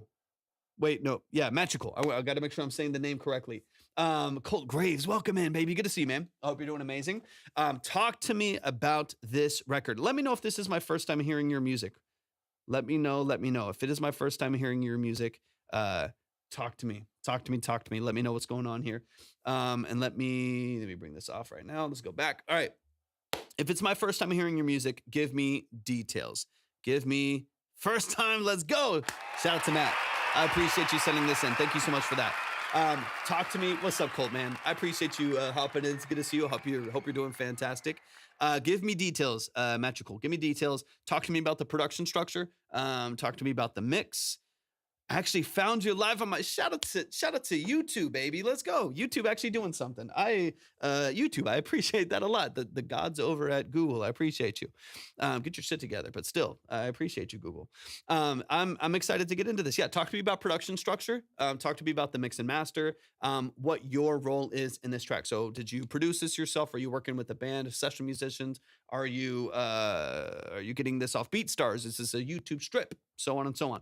And then the mix and master, are you self-engineering? You go into a studio? Give me some context, give me some details, and let's dive in. I'm so excited. This is Dracula by, I think Matchu is the name of the artist as far as I know. I produced, mixed, and recorded all of this song. I love to hear it. Let's dive in. Any other details you want me to know? Drop it in the chat. I love talking about gear. I love talking about production structure. So give me any and all details you think would be relevant or just fun to talk about. And we'll listen a couple times. We'll get into the details. I'm excited, y'all. Shout out to Matchu, who's right here in the chat over on YouTube. Once again, y'all, we are live on TikTok, YouTube, and Twitch. You can find us on any of those platforms. The full unadulterated live stream is on Twitch and YouTube. You get a little bit better experience as far as like sound, screen, quality, stuff like that. All right, Dracula. I recently bought the Roland JV 1080 and use it a lot. Come on. Oh, you're speaking my language. Okay. Yeah, that's great. Beautiful. I would love. I have the plugin, but that's as far as I've gotten with that. I have some great synths in here, but I'm a fan. I'm a fan. It's a great. I've gotten to use one a couple times. That's a great synthesizer. I already love it. Already fan. Sarah, welcome in.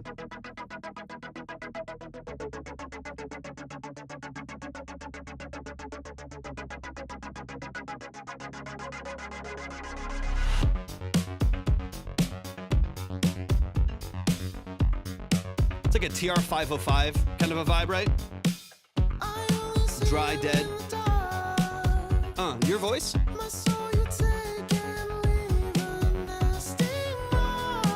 Woo!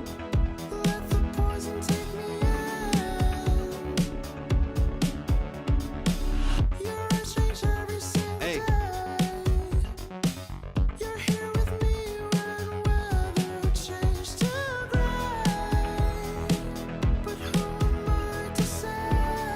Beautiful voice. Come on. Like Dracula, my blood will never be enough. The night will rise, you haunt my love. Your eyes, they glow from miles away. You sink your teeth deeper and deeper in me. A shadow lurking by my bed. This is right up my alley. Come on. Feel a sense of dread. Can't get you out of my head. You save me from a That's sharp minor, right? Your strength and lack of soul I can't comprehend. No longer can I pretend. Sick. Like Dracula, my blood will never be enough. The night will rise, you haunt my love. Your eyes, they glow from miles away. You sink your teeth deeper and deeper in me. Yeah, let's go. My blood will never be enough. The night will rise, you haunt my love. Your eyes, they glow from miles away. You sink your teeth deeper and deeper in me. Let's go, Match. Come on.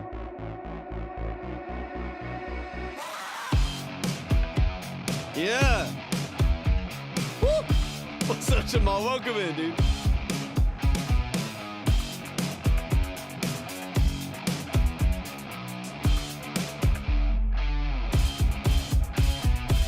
Like Dracula, my blood will never be enough. The night will rise, you haunt my love. Your eyes, they glow from miles away. You sink your teeth deeper and deeper in me. Like Dracula, my blood will never be enough. The night will rise, you haunt my love. Your What are you eyes, they recording glow vocals from with? miles away. You sink your teeth deeper and deeper in me. Like Dracula, will never be enough. The night will rise, you haunt my love. Your eyes, they glow from miles away. You sink your teeth deeper So vibey. deeper in me. Nice. Come on. Let's go. Yo, give it up one time. That is Matchu. Fantastic. Fantastic, fantastic. Let's get into the details. I'm so excited. Let's run it back from the top. If you like what you hear, which you should because it's great. If you like what you hear, that song is released. It is out on all platforms. So go look up Dracula by Matchu, which is Matchu. The song just came out this year, it looks like. Go show it some love and support. Go like the track. Go add it to your playlist. Go stream it. Go repeat it. Make sure that you follow Matchu on Spotify, whatever DSP that you use to stream your music. Go show some love and support. Anybody who has their music released, I want y'all to be put on. I want you to get everything coming your way with your music. So make sure you go show some love and support. Add that song to your playlist, all that good stuff. The song is called Dracula. Let's run it back from the top. Let's get into some of the details. I liked stylistically and structurally, vocally. I think you're doing it, man. It sounds really, really, really nice. Your structure's great. Your melodies are really addicting. Great repetition, great structure. I'm a sucker for the synths. That's my favorite instrument in the world. I've got a whole bunch of them because I just love them so much. It's my favorite thing in the world. So I'm going to be a little bit biased because I think that sounds, fantastic. There's a couple little structural things to the mix that I feel like could just be executed with a little bit more balance that we can talk about just briefly. These are also just stylistic choices that I maybe would make that every engineer has a different perspective on, right? You could send the same track outs to 5 different like Grammy winning engineers and get 5 different sounding tracks back, right? Everyone has a different perspective on what they want out of their mix. But there's a couple things to me that could maybe just balance this a little bit better. But we'll talk through some of those elements if that would be helpful to you or interesting to you. But let's get into it, y'all. The song is called Dracula, so please go stream it, go run it up. Let's dive in. Right off the bat, chef's kiss, beautiful, great sequence. Pushing the resonance like crazy. You get that classic 80s barrel. I love it. It's nasty. It cuts. Let's get into it. A few power fillers for the dynamics. 100%. They're loving it on TikTok. I don't know if you're on TikTok, but they're loving it on TikTok too. Do you, Thomas? That's Thomas. Do you review AI? I prefer not to. I just don't get the point. I don't get the point necessarily. People like send in AI and then, so I don't really know what you want to get out of it. If you have something specific you would like to get out of it that you would like me to break down, sure. But I don't like necessarily think it would be that valuable, for maybe you or me to really listen to it. So if you think it's valuable and there's something that you want me to break down about what you're prompting, I guess, I don't know. I just don't really, I don't know if I would necessarily see the point. So I don't really like to, I don't prefer it. I'm not the biggest fan, but I have, and I will, if you have like a specific thing. So like just to give a quick example, and then Matchu will get into this track.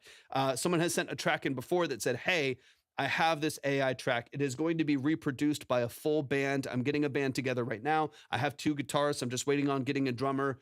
Here's what was like generated. Do you have any ideas on how we could structure this better to make it our own and make it whatever? So like that's a way that specifically I could help break down a production structure and offer some insights into what would be actually able to be executed by humans with the guitars that you have and the amount of instruments that you have, stuff like that, right?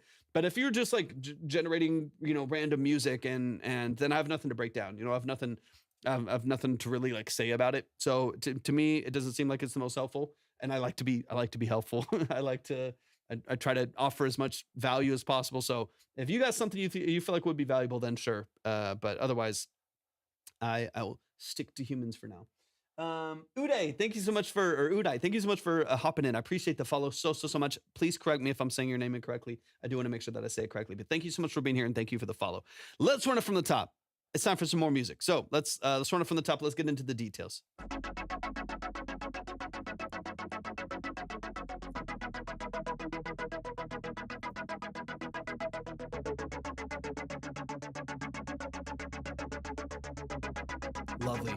Lovely.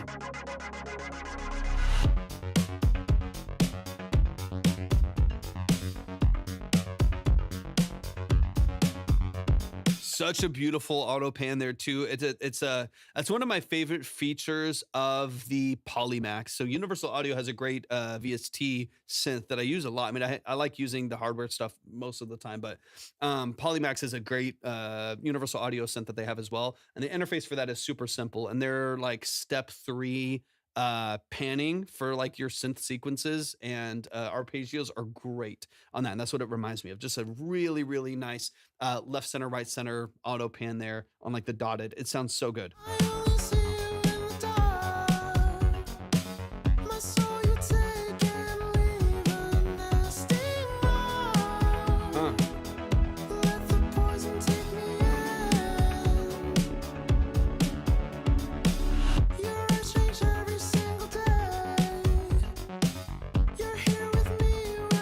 The bass is indeed, yes. I love when that happens. Sorry, I get a slightly big head when I get things right. So I love that it actually is Polymax that is doing the bass there. It sounds beautiful. Got very lucky with getting Polymax for free. Okay, a couple engineers that I've worked with and that I know will here on this platform got it free. Couple months ago. Maybe did you get it along that time? A couple months ago, I know UAD was having they were having some deal where you could get Polymax and I think a couple others, like maybe their Fender guitar amp emulations or something like that for free. And they offered it to like people that had stuff on their platform already, which is really cool. Yeah, dude, sounds beautiful. Sounds absolutely fantastic. Absolutely fantastic. Yeah, it's that stage 3. It's that's what got me. That's what got me locked in was that stage 3 panning on that bass right there. That just gives you the beautiful movement back and forth.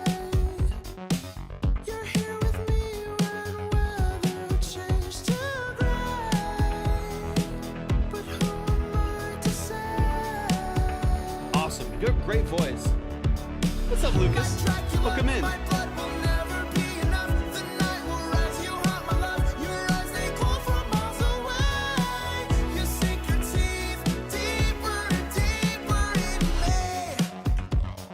Okay, so just really, really briefly. I mean, dude, I love your style. I love so much about what you're doing aesthetically in your music. It's fantastic. Lucas, this is a song. In fact, will this work? Let me see if this will. Hold on. No, it won't work. I can't do that. Let me see. Nope, it won't do that. Lucas says, dude, what is this song? I love it. It is called Dracula by Matchu, Matchu. It's on Spotify. It's on every platform out there, whatever you stream music on. Go stream it. Go add it to your playlist. They're amazing. I've heard one song and I'm a fan. I love it so much. Okay, your sound design is fantastic. It's really, really, really well done. I'm going to mention one thing that to me is stylistic. It's a personal choice that every producer and engineer can make.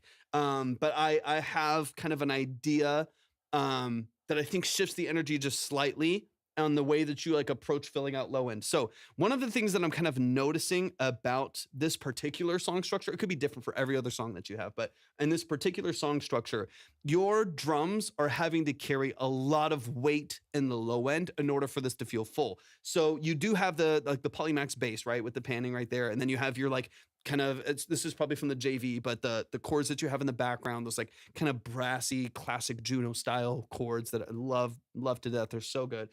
Those are filling out your mids really nicely. Obviously, you got a great voice and some great stacks, double track left and right. Those are beautiful. All that's great. But I think because none of your instrument, okay, perfect, from the JV. So none of your instrumentation, including your bass, it's high passed up to like 80 or something anyways. So that bass is kind of it's not giving you a lot of weight and a lot of presence in the far low end, so you're having to rely sorry, I'm looking at too many different screens and I have ADHD. It's not helping me. I got your question in just a second, Lucas. I appreciate you so much. You're having to rely on the drums to fill out a lot of like the subharmonics and a lot of that low end. So in my opinion, it kind of feels like on the synth side, it'll feel a little bit thinner. And even on the vocal side slightly, and then you're making up for that with really, really heavy, and I love the saturation, I love the style, and I love the actual characteristics of the drums, but they feel very heavy and very boomy compared to everything else. I would prefer, so you get this almost bias towards like really hard hitting, really heavy drums on a really like light 80s pop production structure. What's up, Sidian? You know what I mean? So you're biasing really heavy that way. I would almost prefer to go a little tamer on the drums. Keep it saturated, nice little tape saturation on there. Keep it really dead, keep it really dry, but it almost has like a Pultec-y kind of like 100 hertz boost kind of a feel to the low end, where it's really snappy at the top with the high curve, and it's got a nice weight to it on the low end, but it's taking up a lot of space right there. I'd almost prefer to reduce that a little bit and kind of bring it back under control, back to flat or even a little bit more tamed than it is, to give it more of like a classic Oberheim DMX, dry, dead, really consistent sequence drum tone. And then fill in with like a sub bass to match the bass line, or like a sub oscillator to match the bass line or something like that. So you still get all of that low end weight, but you're not relying on one instrument. Like you're not relying on just the drums to have this really, really big fat tone, if that kind of makes sense. Because right now, I mean, one example, let me see, what do I have here? Give me 1 second. I'm going to switch here actually, so I can kind of show you what I'm talking about loosely. Very, very loosely. So let me bring this into, I've got these drums right here. So kind of what I hear.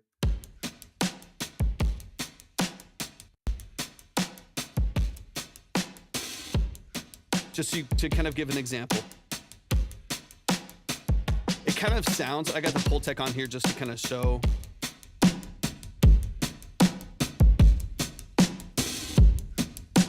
This is going to be a bad version of it. So I'm not saying that it's this and this is exactly what's happening. I'm going to exaggerate it a little bit to kind of show at least what my brain is hearing. So maybe it'll be easier to pick up on. But it's how like, these are like super thick. Like there's a lot of weight to them. Broad curve, a little bit exaggerated, pretty bright and crispy at the top. Doesn't sound bad. I mean, on its own, right? It doesn't sound bad. It sounds like big, thick, dead drums. Lucas, thank you so much for the follow. And I'll get to your question here in a second once I'm done with this this consultation. It sounds big, sounds thick. On its own, it sounds great, but in the context of the production that it's in, I don't want it to be that thick, because in the production, like here, this bass, which strangely enough, the instrument that this bass is kind of hilarious, because you were just talking about this. This is a JV 1080, and we're using the finger bass from the JV 1080. This bass is actually taking up all of that. I was like, what is the irony that this is the exact instrument that we're talking about, not with the drums and the percussion, but that's so funny. This is literally what I'm using for the finger bass. That's hilarious, actually. Okay, but that's carrying all of my bass tone underneath, right? So since this is carrying all that, I can be a little bit thinner, a little bit snappier, and a little bit more suppressed with the drums without it feeling boomy. So this feels really tight. It all fits together really beautifully. That's what I would focus on a little bit more with your drum structure here. Like tonally, it's great. Like the actual sound design that I hear, I love so much. Let me get back here. I love it so much. It's exactly what I want to hear out of those drums, but I almost wish that they were back under control and then filled out more with instrumentation, like a low synth, a sub. There's a sine wave sub that's underneath it all that just gives you the punch and the power that you're looking for, but you're not relying on over EQing something to inflate it. If that makes any sense at all. All right, let me keep it going through the track, man. But this is a beautiful track. I love your vocal. Love your vocal. Production structure is fantastic. Yeah, huge fan. Huge fan.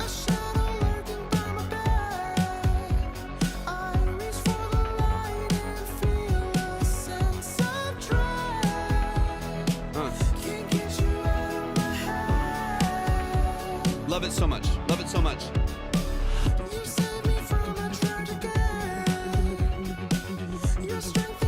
Thank you for the gifts. I see the gifts on TikTok. Thank you so much. I appreciate you. Thank you, thank you, thank you.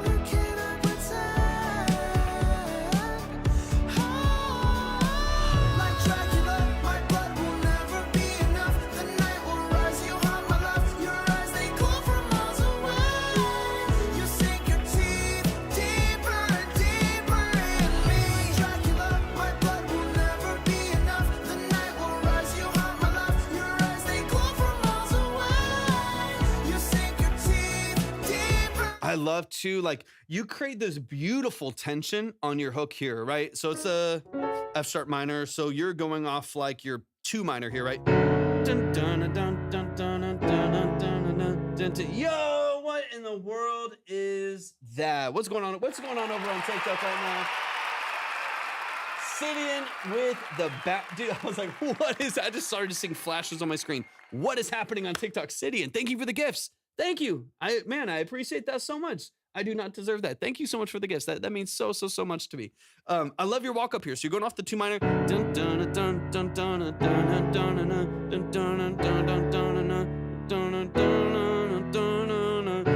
And there's this tons of tension in your walk up, in the positioning of each of those chords as you move up, the fullness of the synths as you stack them. It is a really cool, because it's almost like something you wouldn't typically expect. Just starting on that root note, starting on that progression and walking up. I don't know if I would expect it typically for a hook. I feel like typically hooks have a little bit more resolve. And in this case, it has a lot of tension. And I actually really like it.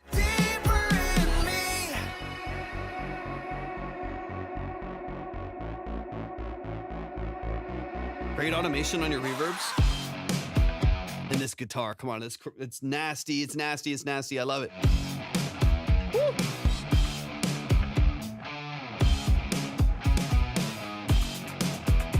So just kind of in the same vein as I'm literally gonna go to the JV 1080 right here. Just to show you what I'm talking about, because I love this so much.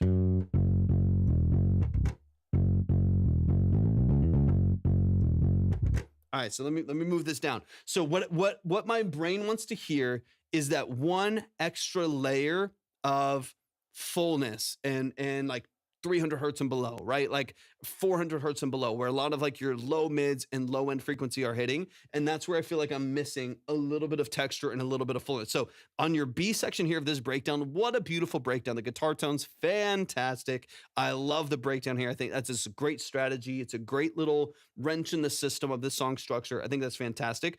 B section, I'd add a bass.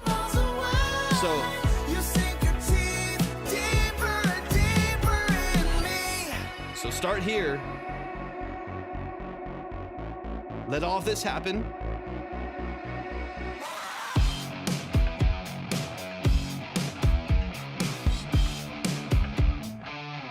And then right here.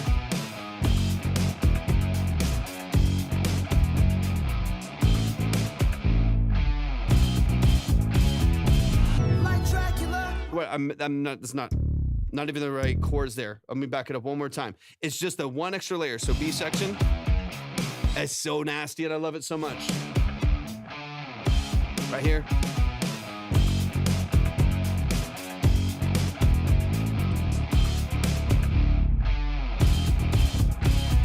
Like that one extra bit of weight, that one, and obviously do that way better than I'm doing it there. That one extra little bit of weight on the B section, I think is what is missing on the hook, which would allow your drums to come back under control. And is also what's missing on a couple of those B sections to give it a little bit more punch down there. Cause there's just nothing even existing in those far lower frequencies. That like nasty saturated bass right there is really, really nice, but it's a higher octave. So I would almost love to hear on the B section, something to come in to fill out that far low end right there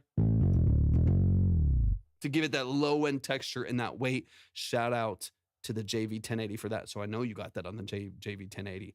I mean, that's literally just the JV 1080 with like a saturator or something like that. I'm pretty sure. Yeah, it's a JV 1080 with the magma tubes, which I love. The magma tubes are great for saturation. Okay, let me get back to the piano. Let's get into the outro of the song.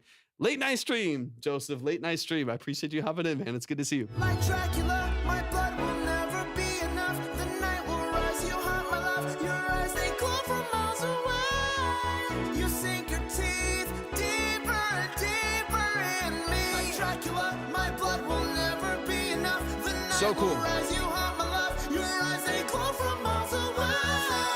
You sink your teeth deeper and deeper in me. Like Dracula, will never be enough. The night will rise, you haunt my love. Your eyes, they glow from miles away. Fire. You sink your teeth So good. deeper and deeper in me. And you know, this is, y'all show some love. First of all, y'all show some love. That is Matchu. They're right.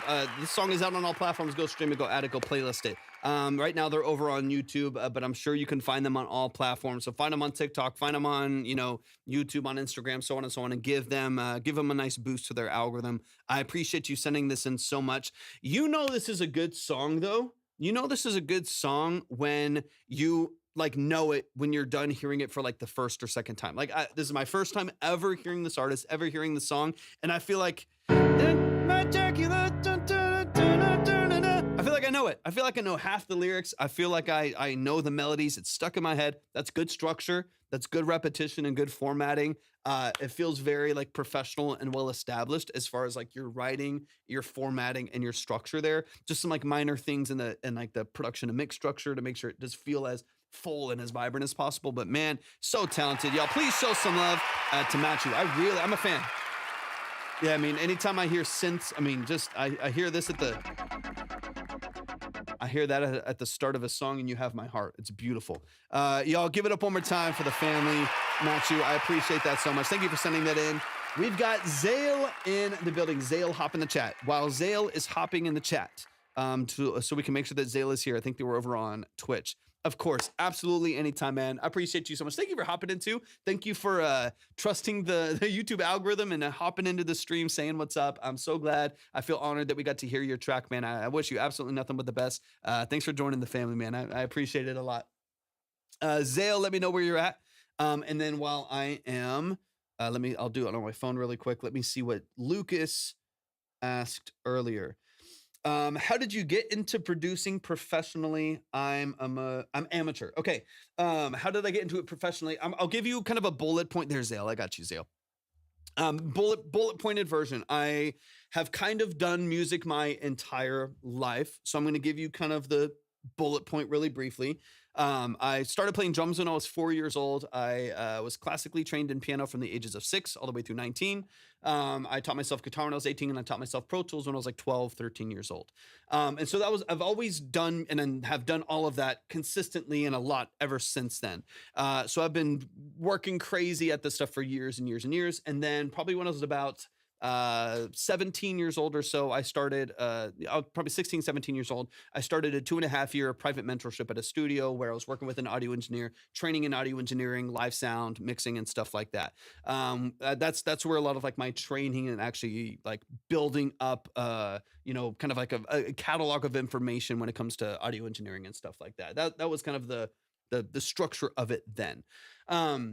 As far as doing it professionally, I didn't do it professionally till a lot of that happened. So I got a lot of things taken care of as far as like building skill sets and building a knowledge base of information.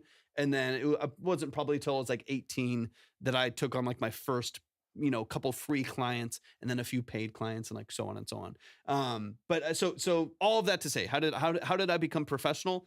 I devoted my life to learning these skills and learning these, learning all these different, ways of creating music and mixing music and producing and session work and stuff like that.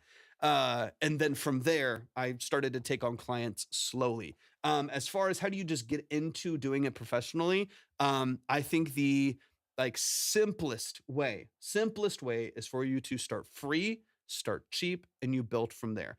Build a reputation, be good with your clients, execute good work or bad work and learn, right? Like it's just a lot of the process. It's a part of the process, right?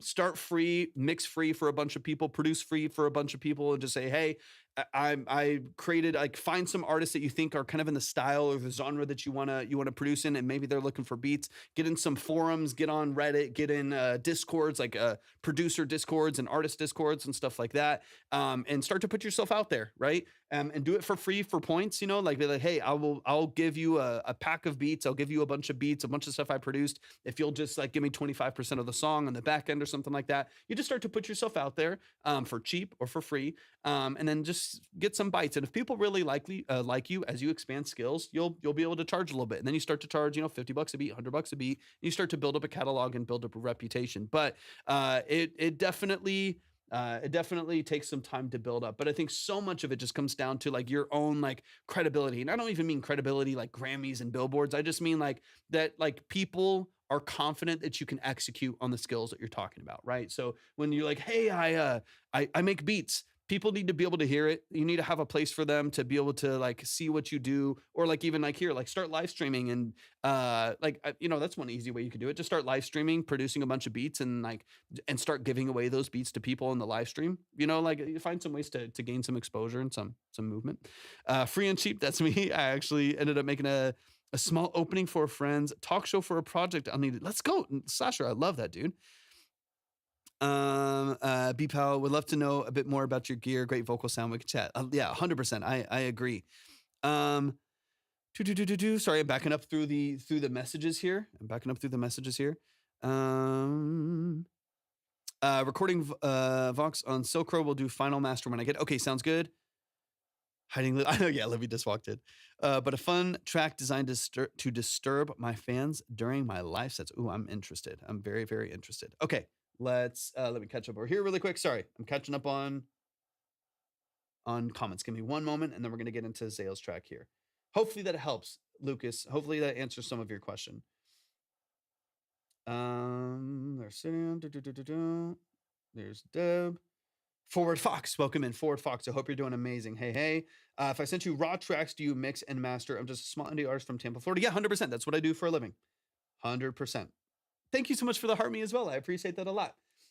Yeah. So for those of you who don't know, my name's Torvik, and that's what I do for a living. So I'm a full-time audio engineer, music producer, and session musician. That's what I do for a living. That's what I've done for the last 13 plus years. And I'm also a classically trained musician. So that's kind of the background, the structure of what I do, and the perspective with which we kind of hold this entire live stream. It's just to offer tools, offer tips, offer actionable feedback from someone who actually does work at those different things professionally and has worked with a lot of artists in that vein to hopefully give some actionable feedback in the structure of the consultations. But beyond that, as a service, that is the stuff that I do full time. So if you are ever interested, and I think you mentioned mixing and mastering, just shoot me a message on Instagram or TikTok or whatever, wherever you happen to be, and I'll respond to you as quickly as I can.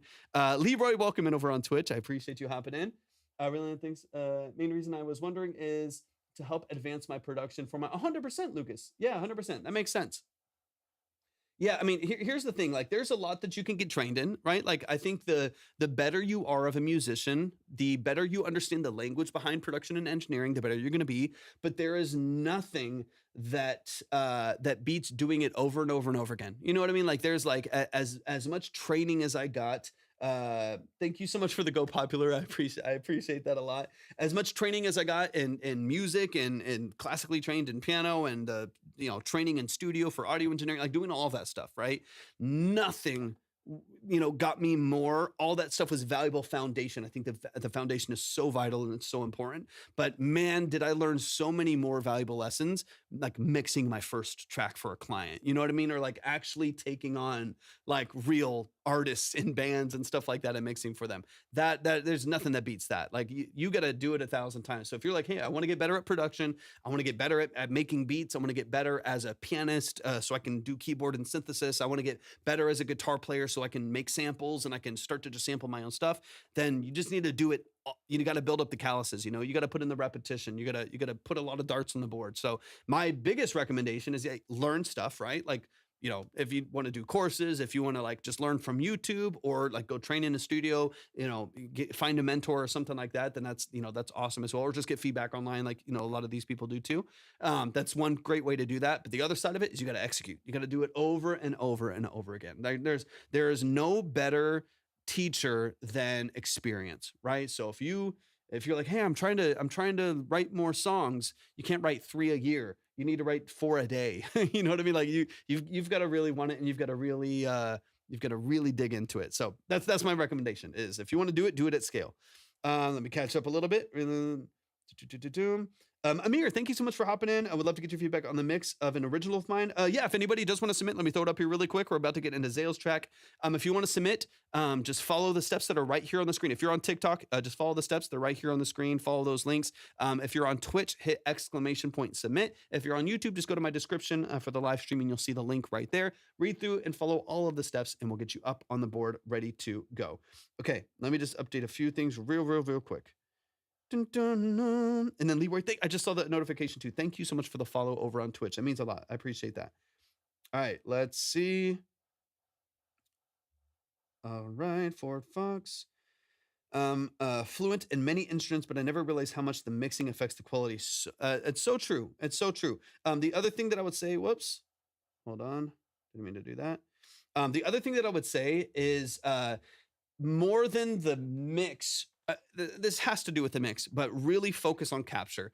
So if you're a really good instrumentalist, focus on how you're capturing those instruments. One of the easiest rules that a lot of engineers talk about, but I echo this all the time because I think it's so vital.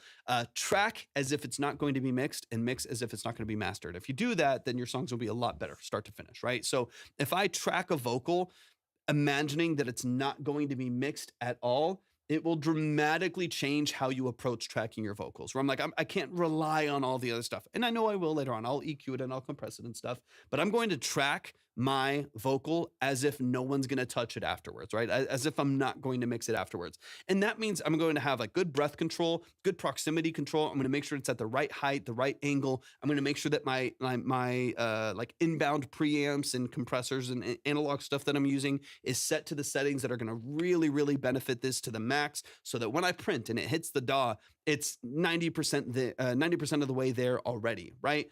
Same thing with guitars. I'm like, okay, if I'm going to be tracking electric guitars. I'm going to mic a tube amp behind me. I'm going to make sure that my levels are set right. I'm going to put the mic exactly where I want it. I'm going to decide which mic I'm going to use, where I'm going to place it on the cone. How am I going to gain stage that? Am I going to be using any pedals, or I'm going to rely on post-processing?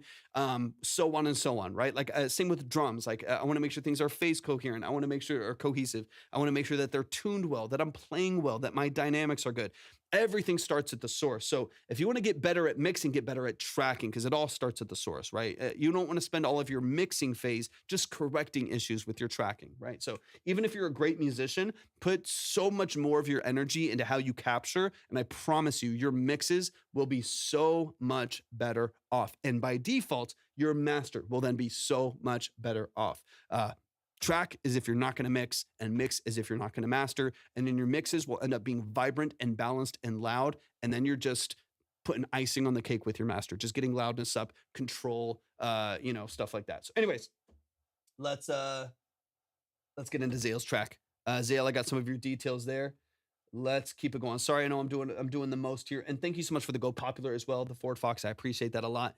Let me pull up this track here. Let me get out of... I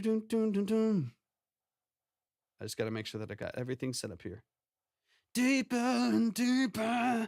Sorry, I'm responding to the comments on Twitch too. It's stuck in my head. Are you listening to it now, Joseph? Okay, let me make sure that I got this set up here. I'm so glad, Lucas. Thank you so much for being here. I appreciate your follow earlier as well. I really, really appreciate that. I do not take that for granted. We got Zayle. We got a SoundCloud here, SoundCloud link. So let's run this up. Zayle's a great producer. I'm excited. I don't think I've heard this at all. It just hasn't left my head since I heard it, and I'm gonna have to check it out on Spotify. That's what I'm talking about. I love that. I love when that happens on the live. All right, this is Cold featuring Sensu by Zayle. Finalized my PR deal, so my return is set in stone for a 2-month PR run, and they work with Trippie Redd and Eminem. So the credibility and results were acceptable for me. Beautiful. Let's get into it, man. I'm excited to dive in. We heard a track from Zayle a couple days ago. It was fantastic. Really, really, really talented producer. So this is my first time hearing this one. Let me know where you're at with the structure of this track in particular. Is it done? Is it getting shipped to platforms as soon as you get all this finalized with the deal and with your release strategies? Or let me know where you're at with this one. Because I know the other one was pretty far ahead. You're in music video land. You're already doing some crazy stuff. So this is Cold. This is just a private SoundCloud link right now. So this is early on. This has not been released yet, but I'm assuming this is pretty close to final. Cold featuring Sensu by Zayle.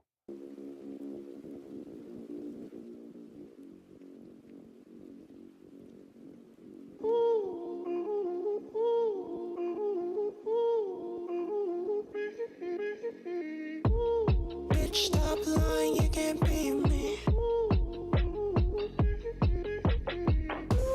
Bitch, stop lying, you can't beat me.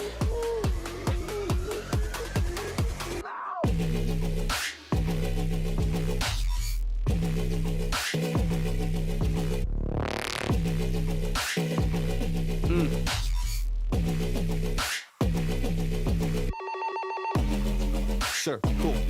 Is that your vocal in the beginning there?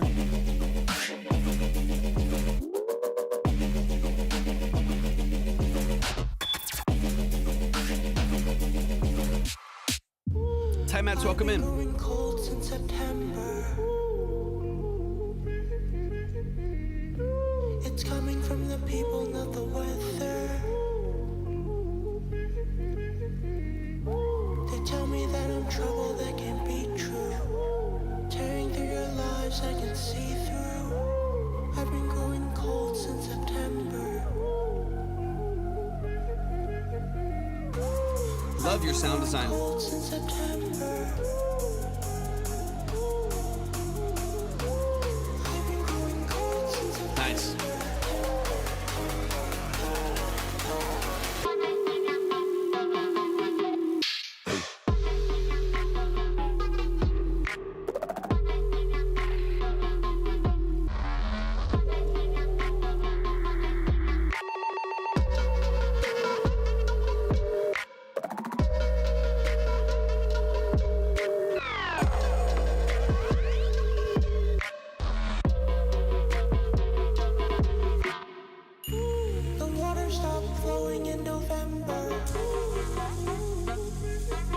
Melinda, welcome in. They were not already for my winter.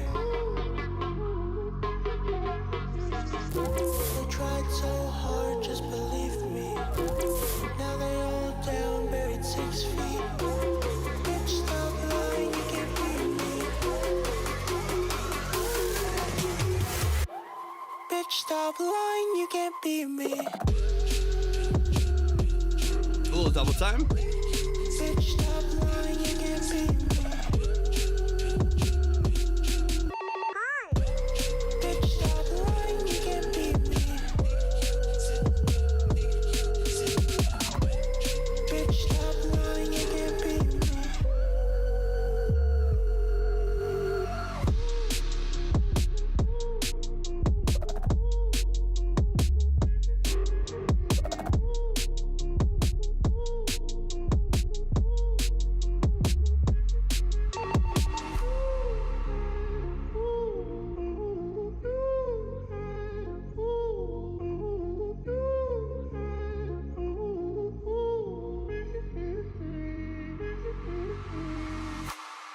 Let's go. Y'all, give it up one time. That is just Zayle. Zayle's amazing. We've heard lots of Zayle stuff in the past. Zayle's a talented producer. Your sound design is great. There's a lot of great movement to this track. Let's run it from the top. Let's get into it. I'm not going to waste any time. Let's get straight into it. Let's run it from the top. That is Cold featuring Sensu, who also was a co-producer on this track.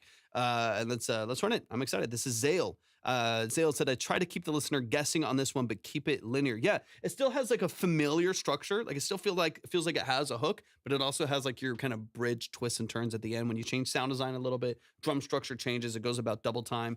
There's some nice twists and turns here that are great, man. Let's get into it.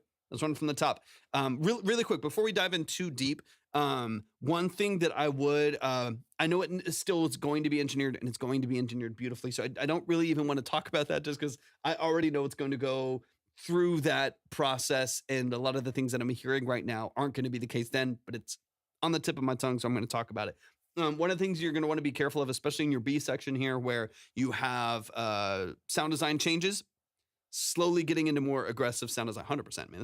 It has some really heavy moments. Still has kind of a lighthearted lead melody with the vocal sample, but it definitely has its heavy moments for sure. It hits. There's sometimes when that bass comes in, that distorted bass comes in, and like the sub bass comes in. Kind of welcome in. Thank you so much for hopping in. I appreciate you being here. When that bass comes in, you hear it completely overwhelm the mix, and it should, right? It's really, really heavy, but I think it's also triggering some limiters or on your buses or on your master, just in your like demo mix here, or triggering. Yeah. Okay, perfect. Yeah, it's triggering some of those compressors and triggering. I think maybe one of your limiters as well, maybe even just on the master or something like that. So what's happening is it's coming in, it's stealing all of your headroom, and then it's squashing everything. Now that's a great tone for the bass because you get this heavy squashed, kind of overdriven, clipped bass that sounds fantastic. But what happens is whenever your like snap and clap comes in, when that bass is in, you like barely hear it. It's like 70. Perceived as like 7 dB quieter, right? It just overtakes the mix. Everything gets crushed by the compression, and then your like clap just completely leaves the mix, and then it leaves for a second, and then and the snare and the clap comes back in, and it's like 7 dB louder, and it feels a lot more prominent. There was a major glue compressor problem going on, so I started subtracting, and the snare popped out. Yeah. Okay, so you might have already done a lot of kind of interesting things already to fix what I'm even hearing here. So that's definitely what's happening, right? Where it's hitting your bus and you have some like, G bus glue going on right there. It's slamming it and it's compressing everything. And then that you're getting completely lost with your snare. Yeah, I do. Lucas, just same name, look up Torvik. Look up Torvik on Spotify and you can find some stuff there. A lot of different styles, a lot of random stuff there. I don't promote my music a lot, but yeah, I do make. I would love to make more, but I do make music as an artist as well. It's just not what I get paid to do.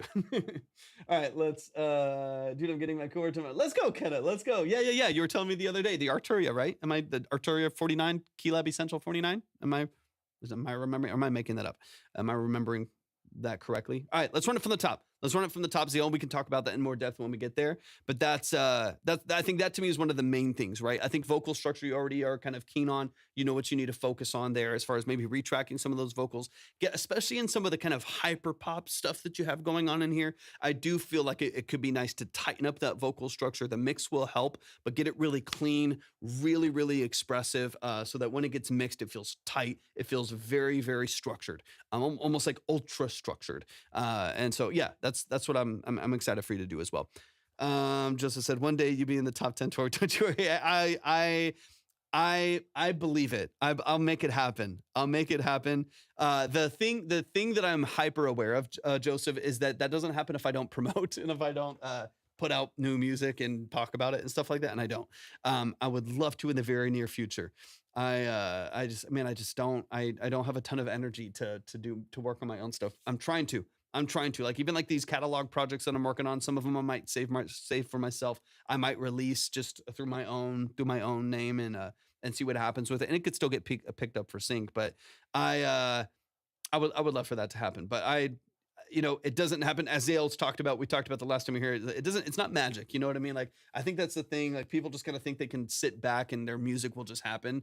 It takes work, man. I got to create content. I've got to really lean into it. I just don't have the energy for it right now. I'm just too overwhelmed with so many other things going on that it's hard to find like the time and the energy and like just even like the settling of your mind enough to like turn your direction from like work, which all I do is in music. So it's like work on all of this, to be like, how do I then also have space to like get creative, to like make content and promote and market? But I know when I do that, it'll be good. At some point, I just don't, like, at all. That's why I have like no monthly listeners.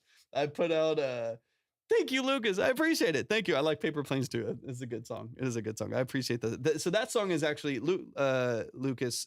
Paper Planes is a song that I actually have had referenced by like multiple platinum and like billion stream producers and engineers. So I did make sure, like with songs like that, I had that like reviewed and sent by a couple like really, really good, like the guy who did all the tracking engineering for Travis Scott and a couple other Tory Lanez, Chris Brown, who else? A bunch of other like crazy artists. And he listened to it and loved the mix and everything on it. So that was a pride moment for me. That was great. Like, this album is costing me well over 15K. It's facts. It's facts. And there's ways to do it cheap, but here's the thing. Time is expensive too, right? So if you're not going to pay 15 grand like Zayle is, that just means that you need to put in 15 grand worth of work yourself, right? There's like no way around it, right? So like for me, I do everything myself, right? I produce, perform, and mix. I work professionally as an audio engineer, so that helps. But I do it all myself. And then I just learned videography and learned color coding and learned all these other things so that I could do it myself, right? Just so it's going to cost you one way or another, right? Like it's going to cost you one way or another. So either you pay the 15 grand like Zayle is and do this huge rollout and you get a PR deal and you get all all of this stuff going crazy. Or you are learning all of that yourself and you're doing 15 grand worth of work. There's not really any other way. Or you parcel some of that out and maybe you only send out for engineering, or you only send out for the beat, you only send out for video or whatever, and you do everything else yourself. You can parcel it out a little bit, but it's not cheap. All right, let's run it from the top. I gotta keep this moving. I said I was gonna go quick and then I'm yapping.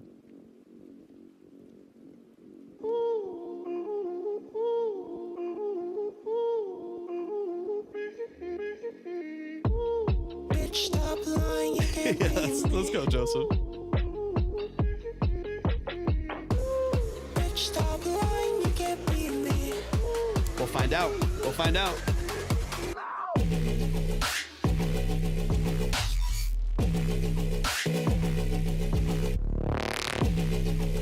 See, I think one of the reasons why probably early on you don't notice a lot of the things that happen in your compressors here is because nothing hits at the same time.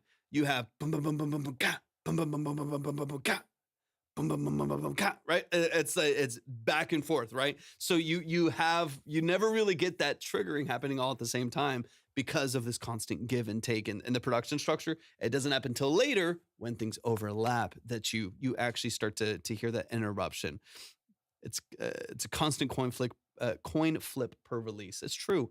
And this is why you got to put stuff out. You know what I mean? Like you never know. Like I don't know. I had a couple, and I don't have any like crazy streams on my music, but some of the better opportunities that I've had with like my own personal music, which again, I literally never promote and I just don't talk about, but some of the better opportunities I did have, like, editorial playlists, like, and stuff like that with Spotify. I had a couple songs that got picked up by editorials, and both of them were completely random.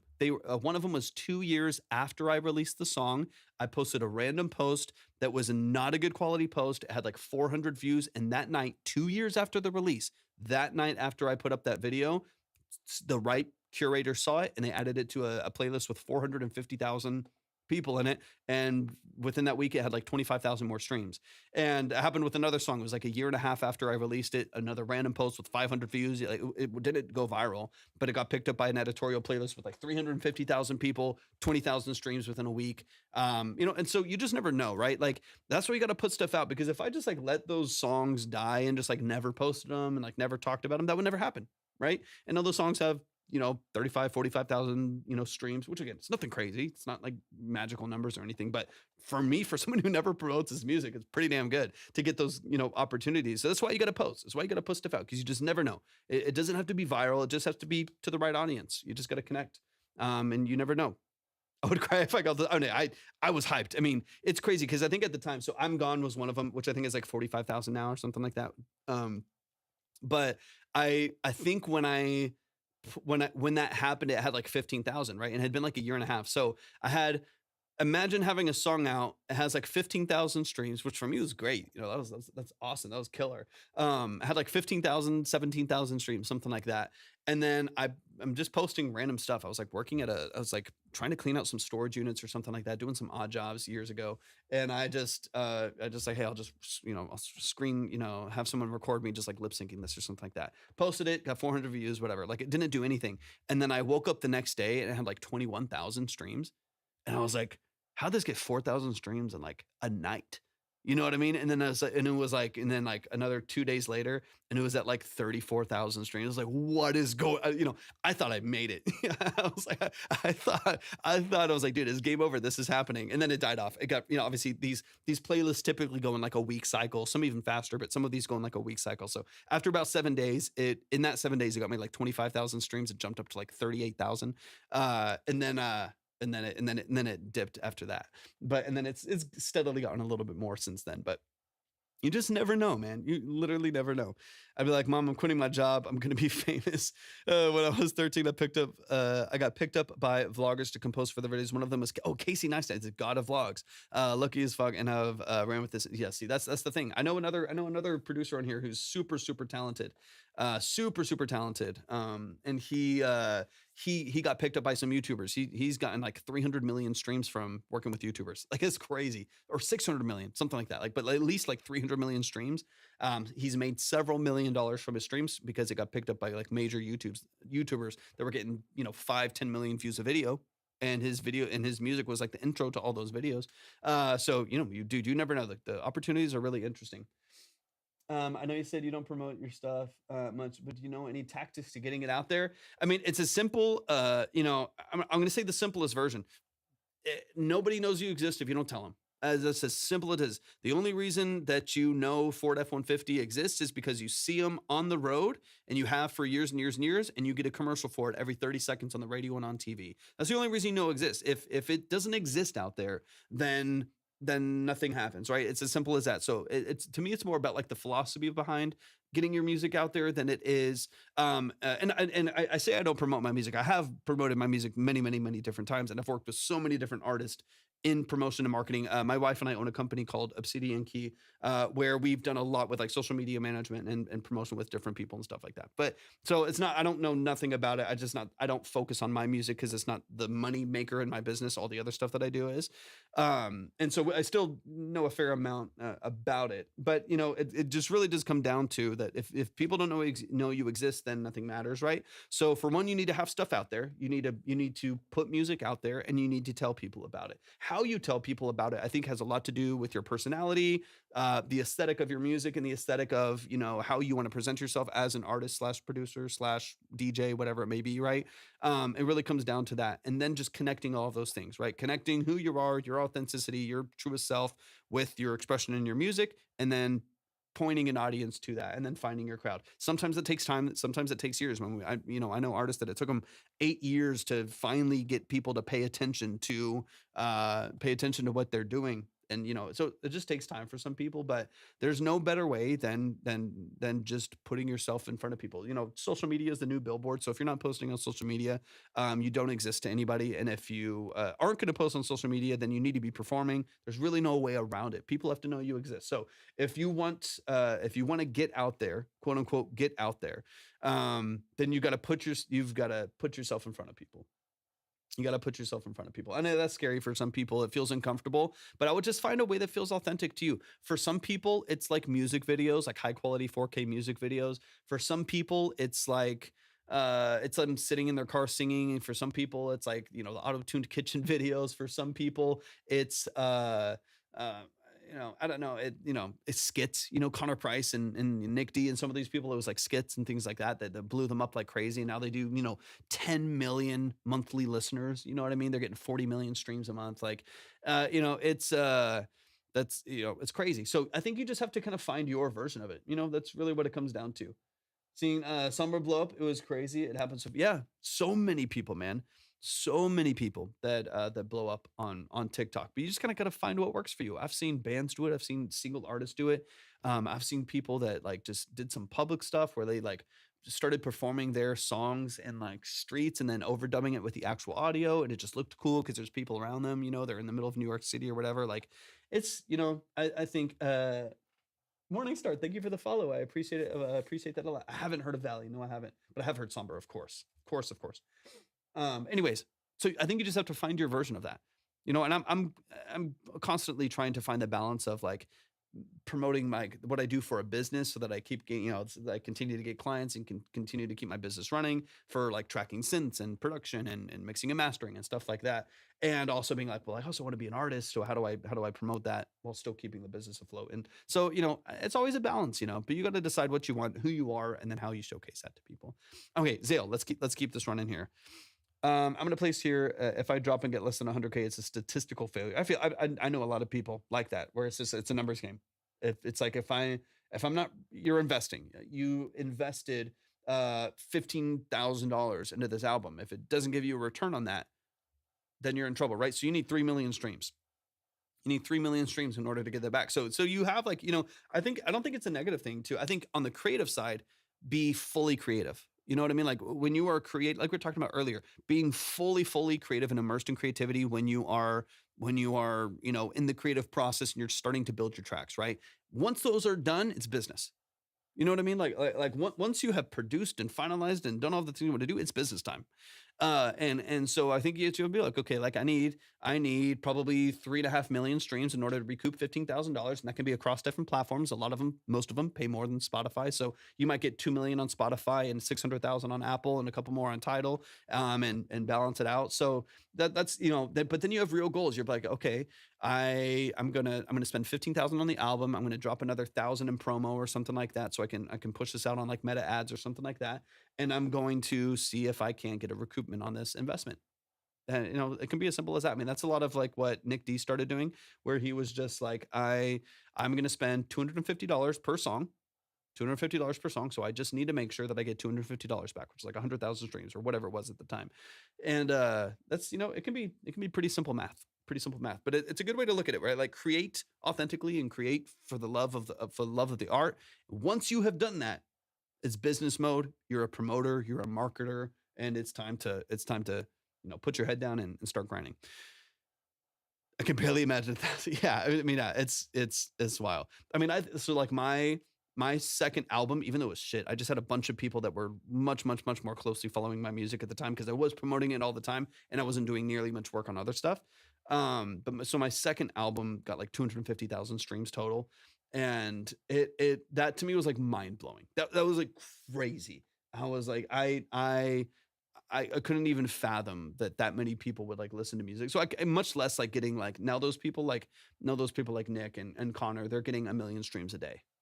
And that's just like crazy. You know, they're getting $4,000 or $5,000 a day just from streaming, not anything else. Listeners are finally looking for more raw art authenticity. Definitely my time. 100% Zayle. Yeah, no Graham. Graham 100. 100.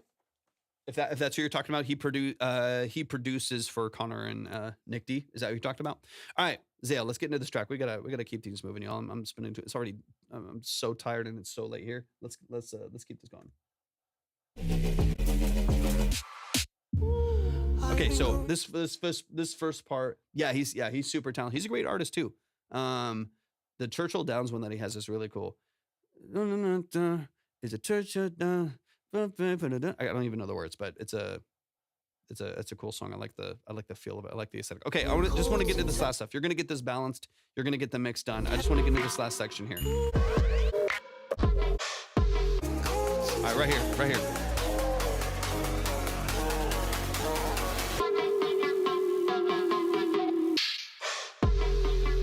Right there. You hear that first clap? It's like, and that snap, non-existent in the mix, and then you'll hear like the next one loud.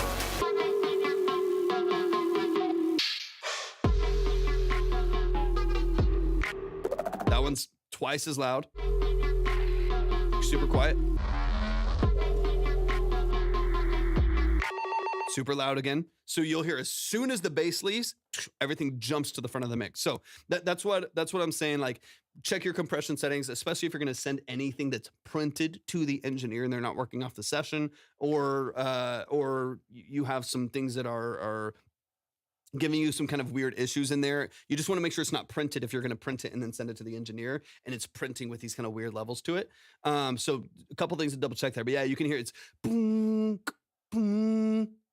It's like 3 times as loud as soon as the bass cuts. I mean, it sounds sick, dude. It sounds sick. So that's my whole point in even commenting on it at all is the sound design is so killer. The last thing I want is for all of the sudden, like your percussion is diving to the back of the mix because of the compressor, right? So, damn you glue compressors, damn you G-Bus. All right, let's get a little further into it. But yeah, I mean, your sound design's killer. You already know sound design's killer. Your production is amazing, but just make sure none of that gets kind of printed into what's being sent to the mix and mastering engineer.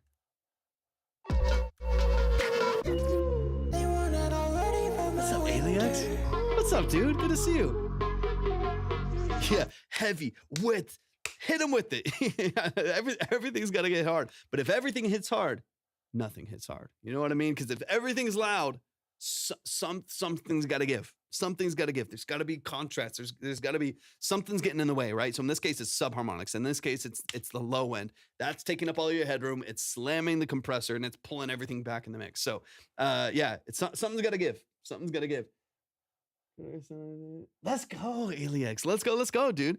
What are you doing tomorrow, Aliex? Are you going to be around tomorrow?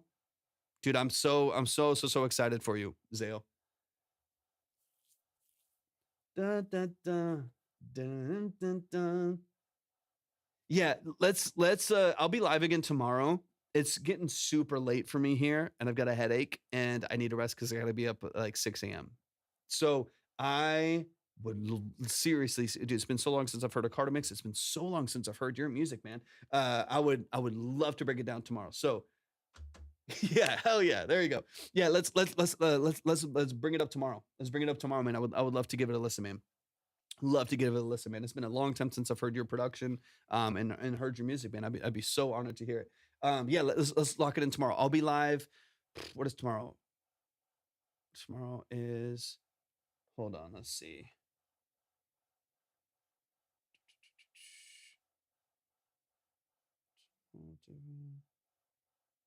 Let's see.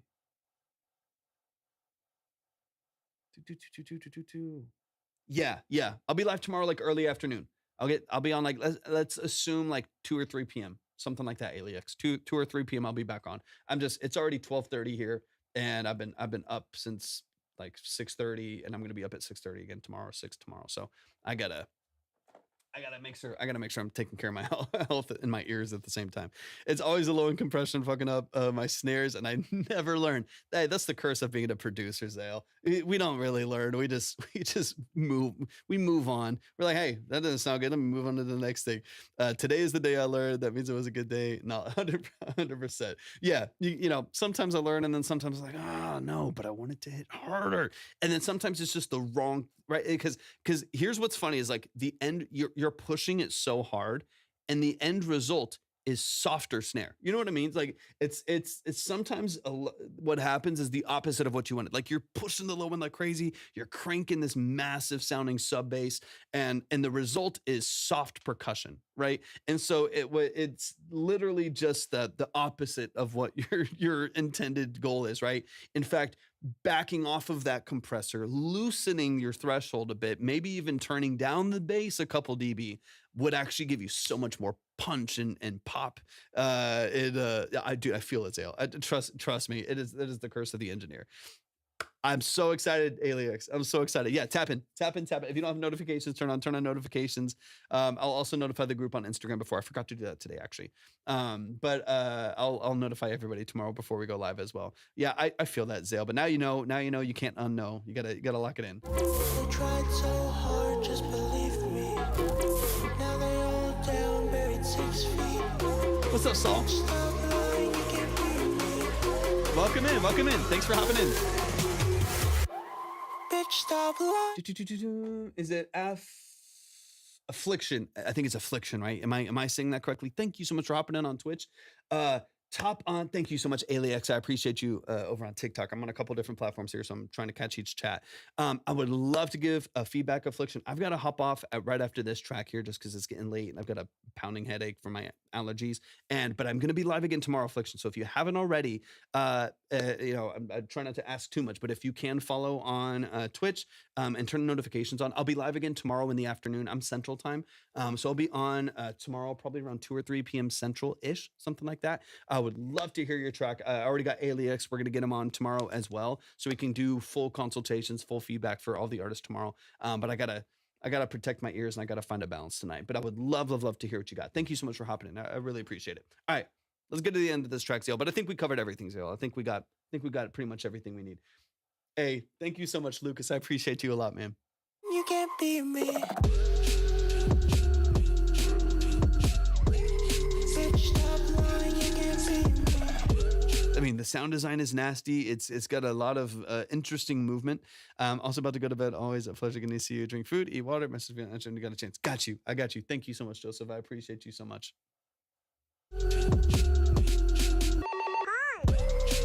Kai, thanks for hopping in. Thank you for the follow. Bitch, stop lying, you can't beat me. You hear even right there, you hear the Bitch, stop. listen for the dynamics and the movement between the bass and the synths, and then all of a sudden bass cuts for a moment. You're going to hear the synths once the drums cut for a moment here. You'll hear the synths get like 4 dB louder, right? So you're going to hear it's all happening on your compressors across your buses. So double check all of that before it's sent to the engineer, so that at least they get like, and then just turn everything down. If you take off those compressors and all of a sudden everything's clipping and distorting, then just turn everything down by 6 dB, send it to the engineer quieter and clean, and they can crunch everything up and make it super loud, right? I think you're producing really loud, which is fine. I mean, I like to produce loud too. Sometimes I'll just throw a limiter on my master, crank it so everything's loud and feels big, already, and I'll just take it off before I start to actually finalize the mix for my own productions. So you might just need to bring everything down a little bit, if no matter what you're slamming your compressors. But either way, that's where a lot of your issues are happening, and I think it would be nice to maybe back off a little bit before it goes to the engineer, so they can have a little bit of a cleaner slate before they try to clean it. Otherwise, they're going to like bring everything back under control, and it's going to sound different than how you even produced it, because this has a different feel to it already because of your compression. Kai, thank you so much for hopping in. I appreciate you being here so much. I really appreciate your follow. Make sure you have notifications turned on. I'm going to be live again tomorrow. This is going to have to be my final track for today, just because it's already super late for me, and I've got to rest my ears. I've been working on music a lot, and I've got to make sure that I'm taking some time off. So I would love to get your submission, but let's hold on to it for tomorrow. I'm going to be live like early afternoon for probably a good couple hours. So like, maybe 4 or 5 hours or so if I can, if I'm able to. So save it for tomorrow if you wouldn't mind. I would love. Yeah, thank you so much. I appreciate you a lot. I would love to hear what you got though.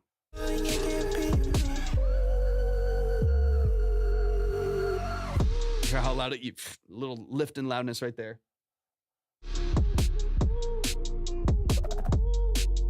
Sound design's killer though, man. It's so good. Y'all give it up on time, man. That's Zayle. Once again, Zayle, powerhouse producer, man. You're so talented, a really engaging producer. I absolutely love what you do, man. I feel like you do some really engaging and really special stuff with your production structure. So I appreciate every time we get a chance to hear some of your music and some of your productions, man. But y'all show some love. One more time to the family. Yep.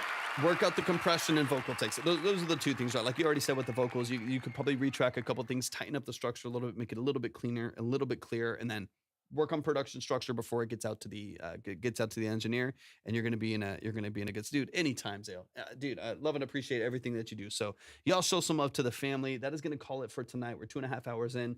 That's gonna call it for tonight. So if you are on any of these platforms here, make sure that you are following. So if you're on TikTok, YouTube, or Twitch, make sure you are subscribed and that you're followed on those different platforms. That way you can stay in touch with what we're doing. I'm posting a lot on these different platforms. I'm trying to get as much content out as possible. As far as like these live streams go, and even clips from this and stuff like that as well. Quick reminder, couple things really quick before we hop off of the live stream. A quick reminder that these VODs, if you want to see the whole live stream, these VODs are saved on YouTube and Twitch. So on Twitch, they're saved for 2 weeks. On YouTube, they are saved indefinitely. So I have the entire VOD separated into episodes and stuff like that on a playlist on YouTube as well that you can go to and watch the whole thing if you would like to go back and check your song, check what we talked about, reiterate some of the things that we were mentioning. You can go back through and watch the whole thing if you want to spend hours and hours. But I'm also working on certain, maybe not all of them, but certain VODs that we have, cutting them down into shorter videos as well. So the first one's going to go live tomorrow from, I think it's Zayle actually might have been in one of those tracks. I can't remember. But that VOD will go live tomorrow. And so it's just a couple topics that we talked about here in the live stream. I answered a few questions and then got into, I think, 2 consultations at that point. So if you want to just make sure that you're subscribed on YouTube and then go check out those videos as well. For one, it does help support the channel, but also allows you to have a place where you can go back and watch through your videos once again. Y'all, I love y'all. I appreciate y'all so much. We will be live again tomorrow, so please make sure that you tap in. Quick reminder as well, last reminder before we hop off. For those of you who aren't familiar potentially, my name is Torvik. I am a full-time engineer, producer, and session musician. It's what I do for a living. So if you are ever interested in services that I offer, whether it's tracking instruments, like session work, or mixing and mastering, full production packages, stuff like that, shoot me a message on any platform, TikTok, Instagram I prefer, or reach out through my website at my link through the contact form, and we'll get in touch. We'll talk about budget and timeline, stuff like that, and we'll get you moving in the right direction. So y'all have an amazing rest of your evening or morning, whatever it is for you, and hopefully we'll see y'all very soon. Peace.